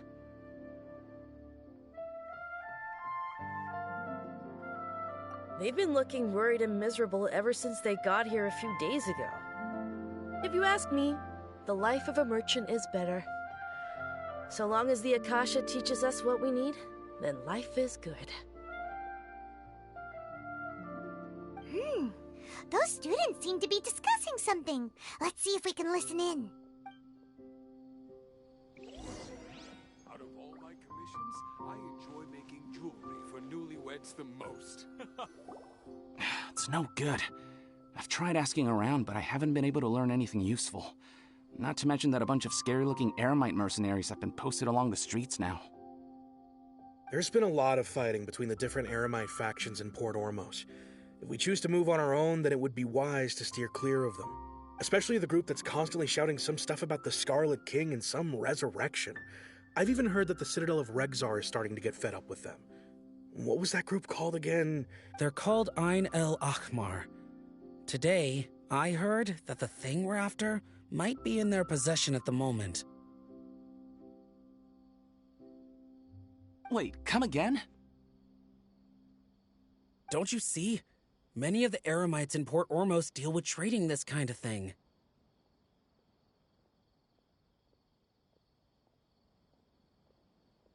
They're usually pretty wary of outsiders, but not so with students of the academia. It's because the kind of goods that students are looking for aren't the kind of goods that Eremites are after. As long as they know you're a student, then deals can be made. I've heard that Ain al-Hakmar likes to set up shop at the Jafar Tavern. Supposedly, if you're willing to part with 500,000 Mora, they'll give you info on anything.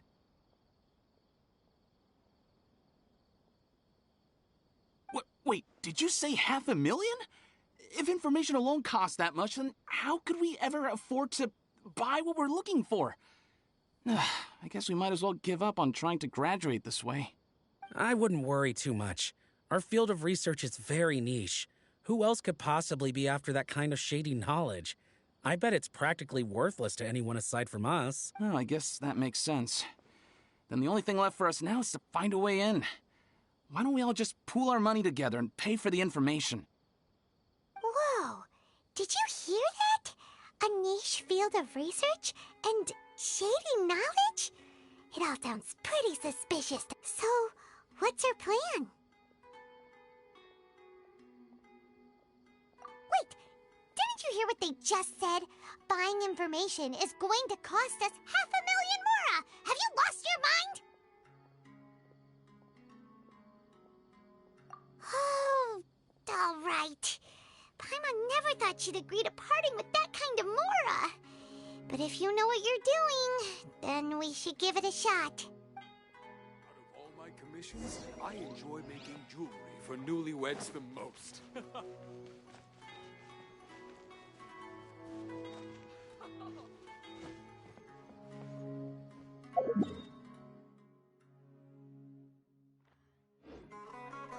Fate must have brought us together.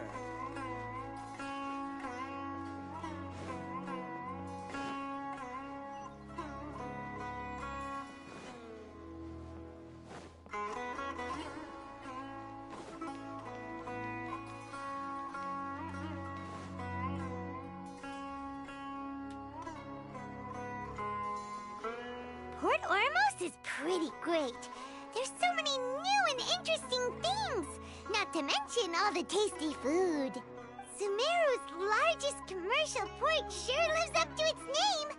Look at all the merchants, and everyone seems excited just to be here. How did things end up like this? All thanks to your artistic license. That's how. I should have made you wait until we got an update from Tanja. But when I finished the prototype Aranara yesterday, you agreed that the kids would like it. That's why we tried bringing it out for a test run today. Well, I never thought they'd dislike it so much. Oh, what should we do? Whoa. Yeah. Compared to everyone else, they seem really down in the dumps. Let's go find out what's going on. Hey there! Paimon's name is Paimon, and she's a traveler who was just passing by. Is there something bothering you? Oh, I noticed you two a moment ago. Welcome to Akara Crafts, the best toy store in Port Ormos. At least for now. What's bothering us is this prototype Aranara. To start with, could I get your opinion on it? Prototype Aranara? You mean this wood carving here? It looks like a mushroom monster to Paimon. Oh, there we have it. The verdict is in. What a headache. Not the first negative feedback we've had. So, what exactly is a prototype Aranara? So for context, Aranara are magical creatures in Sumeru fairy tales that live in the forest. For the store's 20th anniversary, we plan to release a series of hand-carved toys based on the Aranara stories that kids know and love.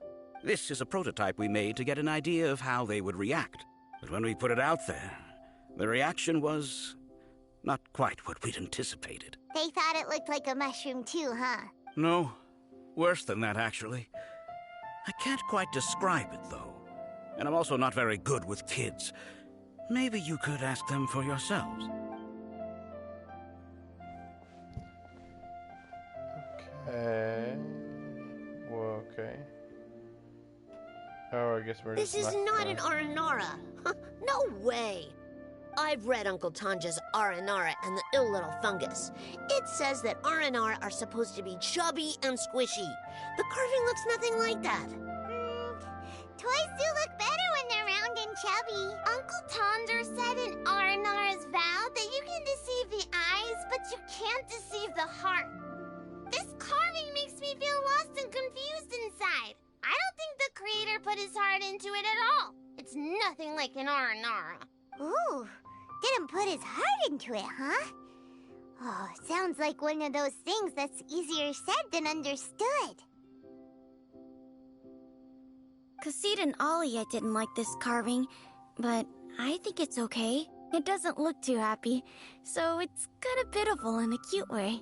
Oh, a positive review! Yeah, so I would totally ask my dad to get it for me, if it wasn't meant to be an Aranara. Oh, well, that took a sudden turn for the worse. We asked the children for their opinions. Oh, how did it go? Has it maybe, grown on them at all?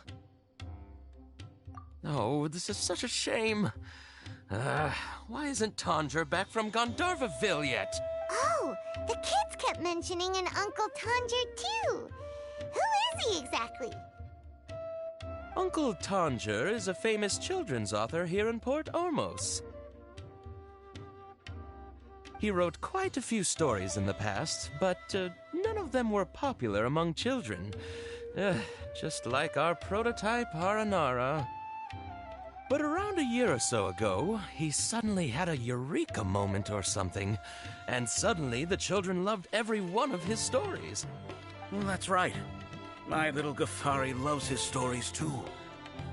The whole reason we decided to make these carvings was because we saw just how popular the Aranara are among children.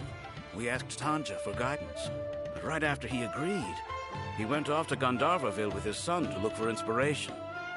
They haven't returned yet. We were running out of time, so we had no choice but to carve an Aranara based on our own As you can see, this was a result. Oh, we have to do something. Hey, since you're the famous traveler, could you do us a favor and look for Tondra in Gandharvaville? He doesn't have to come in person if he's too busy. Just ask him to write down his suggestions and bring his notes back to us, if you could. Please, if only to put a smile on the children's faces. And, of course, you'll be well compensated for doing us the favor. They seem pretty desperate. Let's help them out. To see the kids smile. And also for our reward. Yay! Rewards!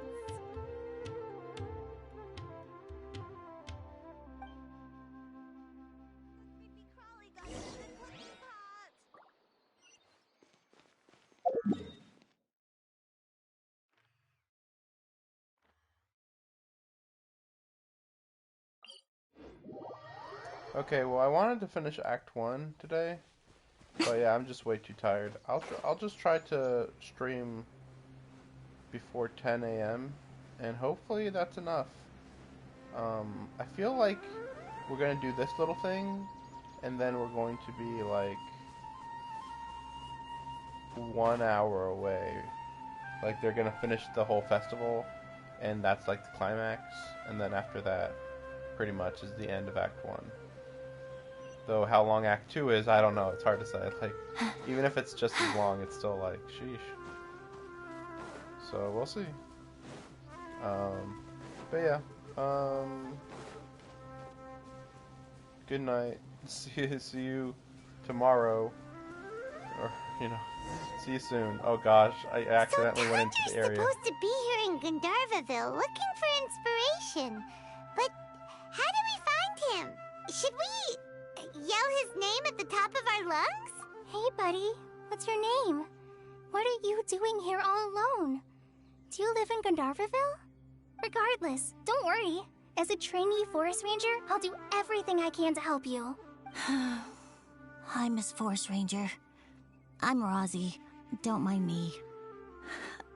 I know the way back to Gandharvaville. When people say, don't mind me, what they really mean is don't worry about me. That's all the more reason not to leave you alone. Hey, don't cry. What's wrong? Take your time. You can tell me all about it. Huh. That voice sounds familiar. Paimon's hurt? Oh, it's Kale! And a child who seems to be upset. Oh, let's go say hi.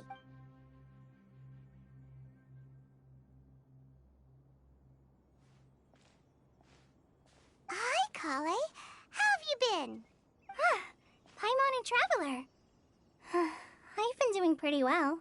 Thanks for asking. I'm helping Master Tighnari patrol the forest. What brings you here? We're here on an errand.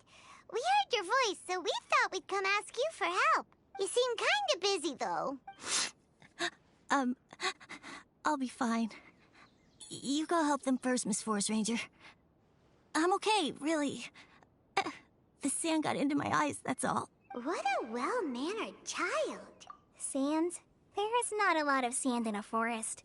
You keep saying you're okay because you don't want us to know what you're upset about, right? Maybe.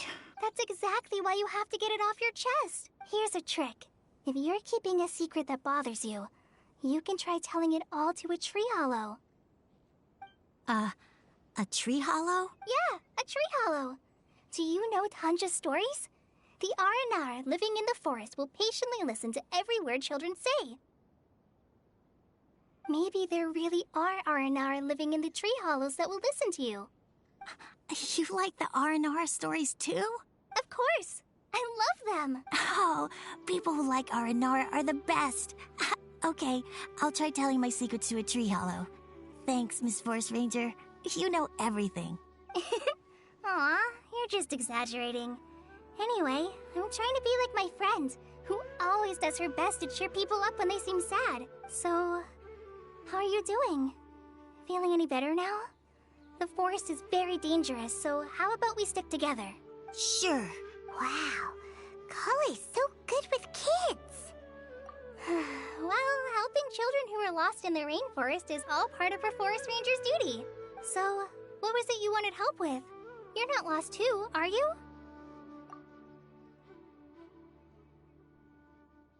Okay, so you're looking for a children's author from Port Olmos called Tanja. And he's here in Gandharville, looking for inspiration. Wait, when you say Tanja, do you mean the Tanja? That's right, Uncle Tanja. So he's in the area, looking for inspiration for a new story as we speak?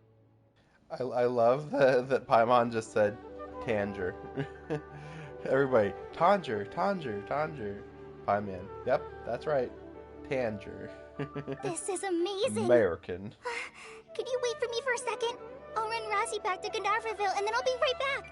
I've always been curious what the man behind those incredible stories is like in person.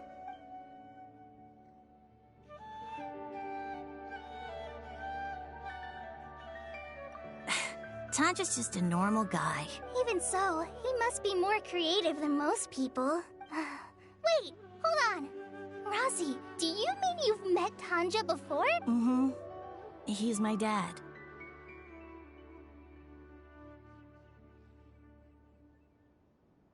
Your dad?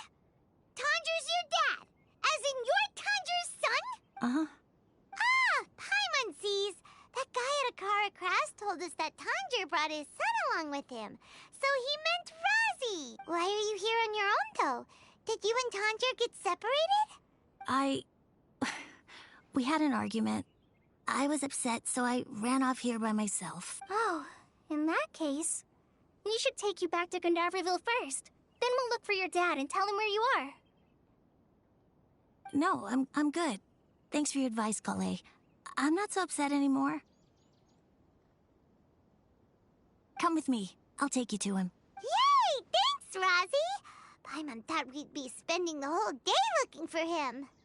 Oh my gosh! I can't believe I'm actually gonna meet the Tanja! Oh. What the fuck? Wait, what? So you do get a free Cole. Wait, what? So Tanja headed this way. Wait.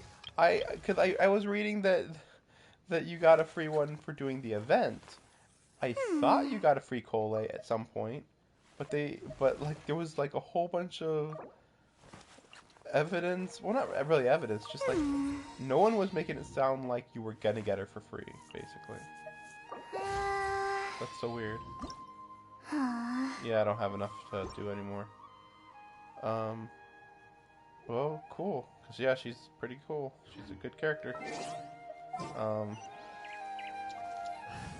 It's gonna be hard to keep her in this position for any amount of time, but yeah, I'll put her Trainee there. Forest Ranger Kale, reporting. I'll keep her there as long as I can, you know. Yeah, there it is.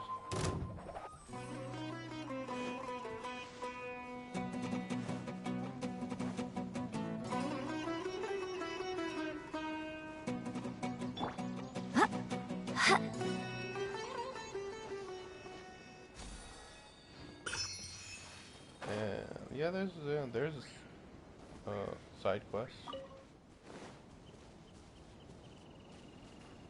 Oh wait, really? I ran into the main quest? Wait, no, this is side quest. Oh, mushrooms! Oh my gosh! Ah. Right now, emerge.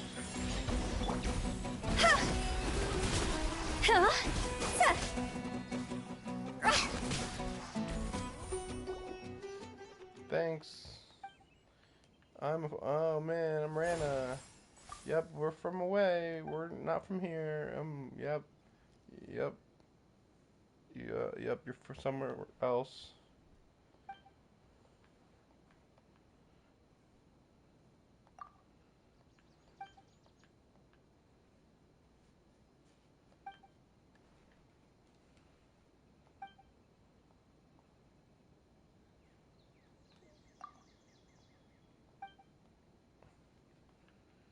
Yep, good person, right? Yeah. Yeah, the ears are amazing. Wow.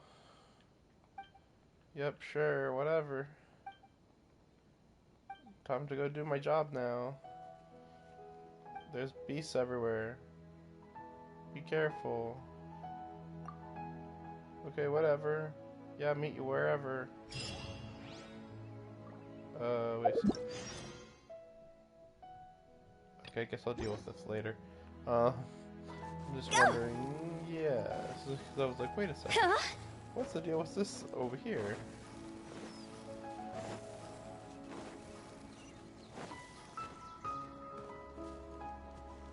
Oh, this is good. That's a good vantage point.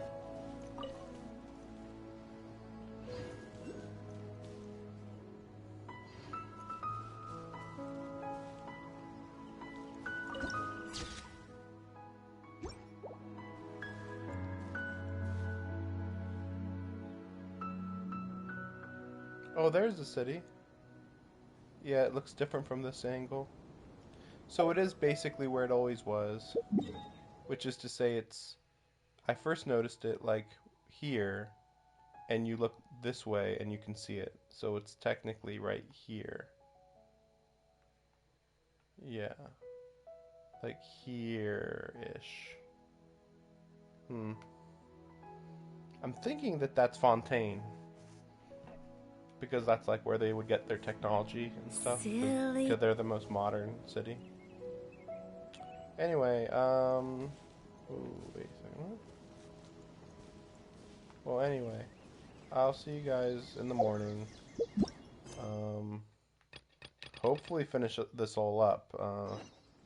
But of course, you know, I'm expecting it to take like 6 hours, at least. Oh wow, I had to actually... Wait, so we were gonna meet his father, and he was up there, even though his father was down there? Am I understanding that correctly? Like, what the heck? Whatever. Go! Anyway, yeah. So I'll see you guys in the morning, and we'll deal with this. Hopefully finish it up, and then I'll have a nice long break before the next stream. You know, a few weeks of a break. And I'll be able to, you know, level up Cole, and we'll see what else. Yeah, I mean, I'll probably end up getting, well, we'll see what the next banner is. I mean, I'm being pretty picky on banners nowadays. You know, I got a decent amount of Prima Gems, but, like, I'm pretty picky. Oh yeah, that's right. I forgot to check this. Yeah. Okay. Right. Yeah, I was like, maybe plant, you know, maybe a Dendro character? No. Okay. See you guys tomorrow. Thanks for watching. See ya. Fresh fruits and veggies.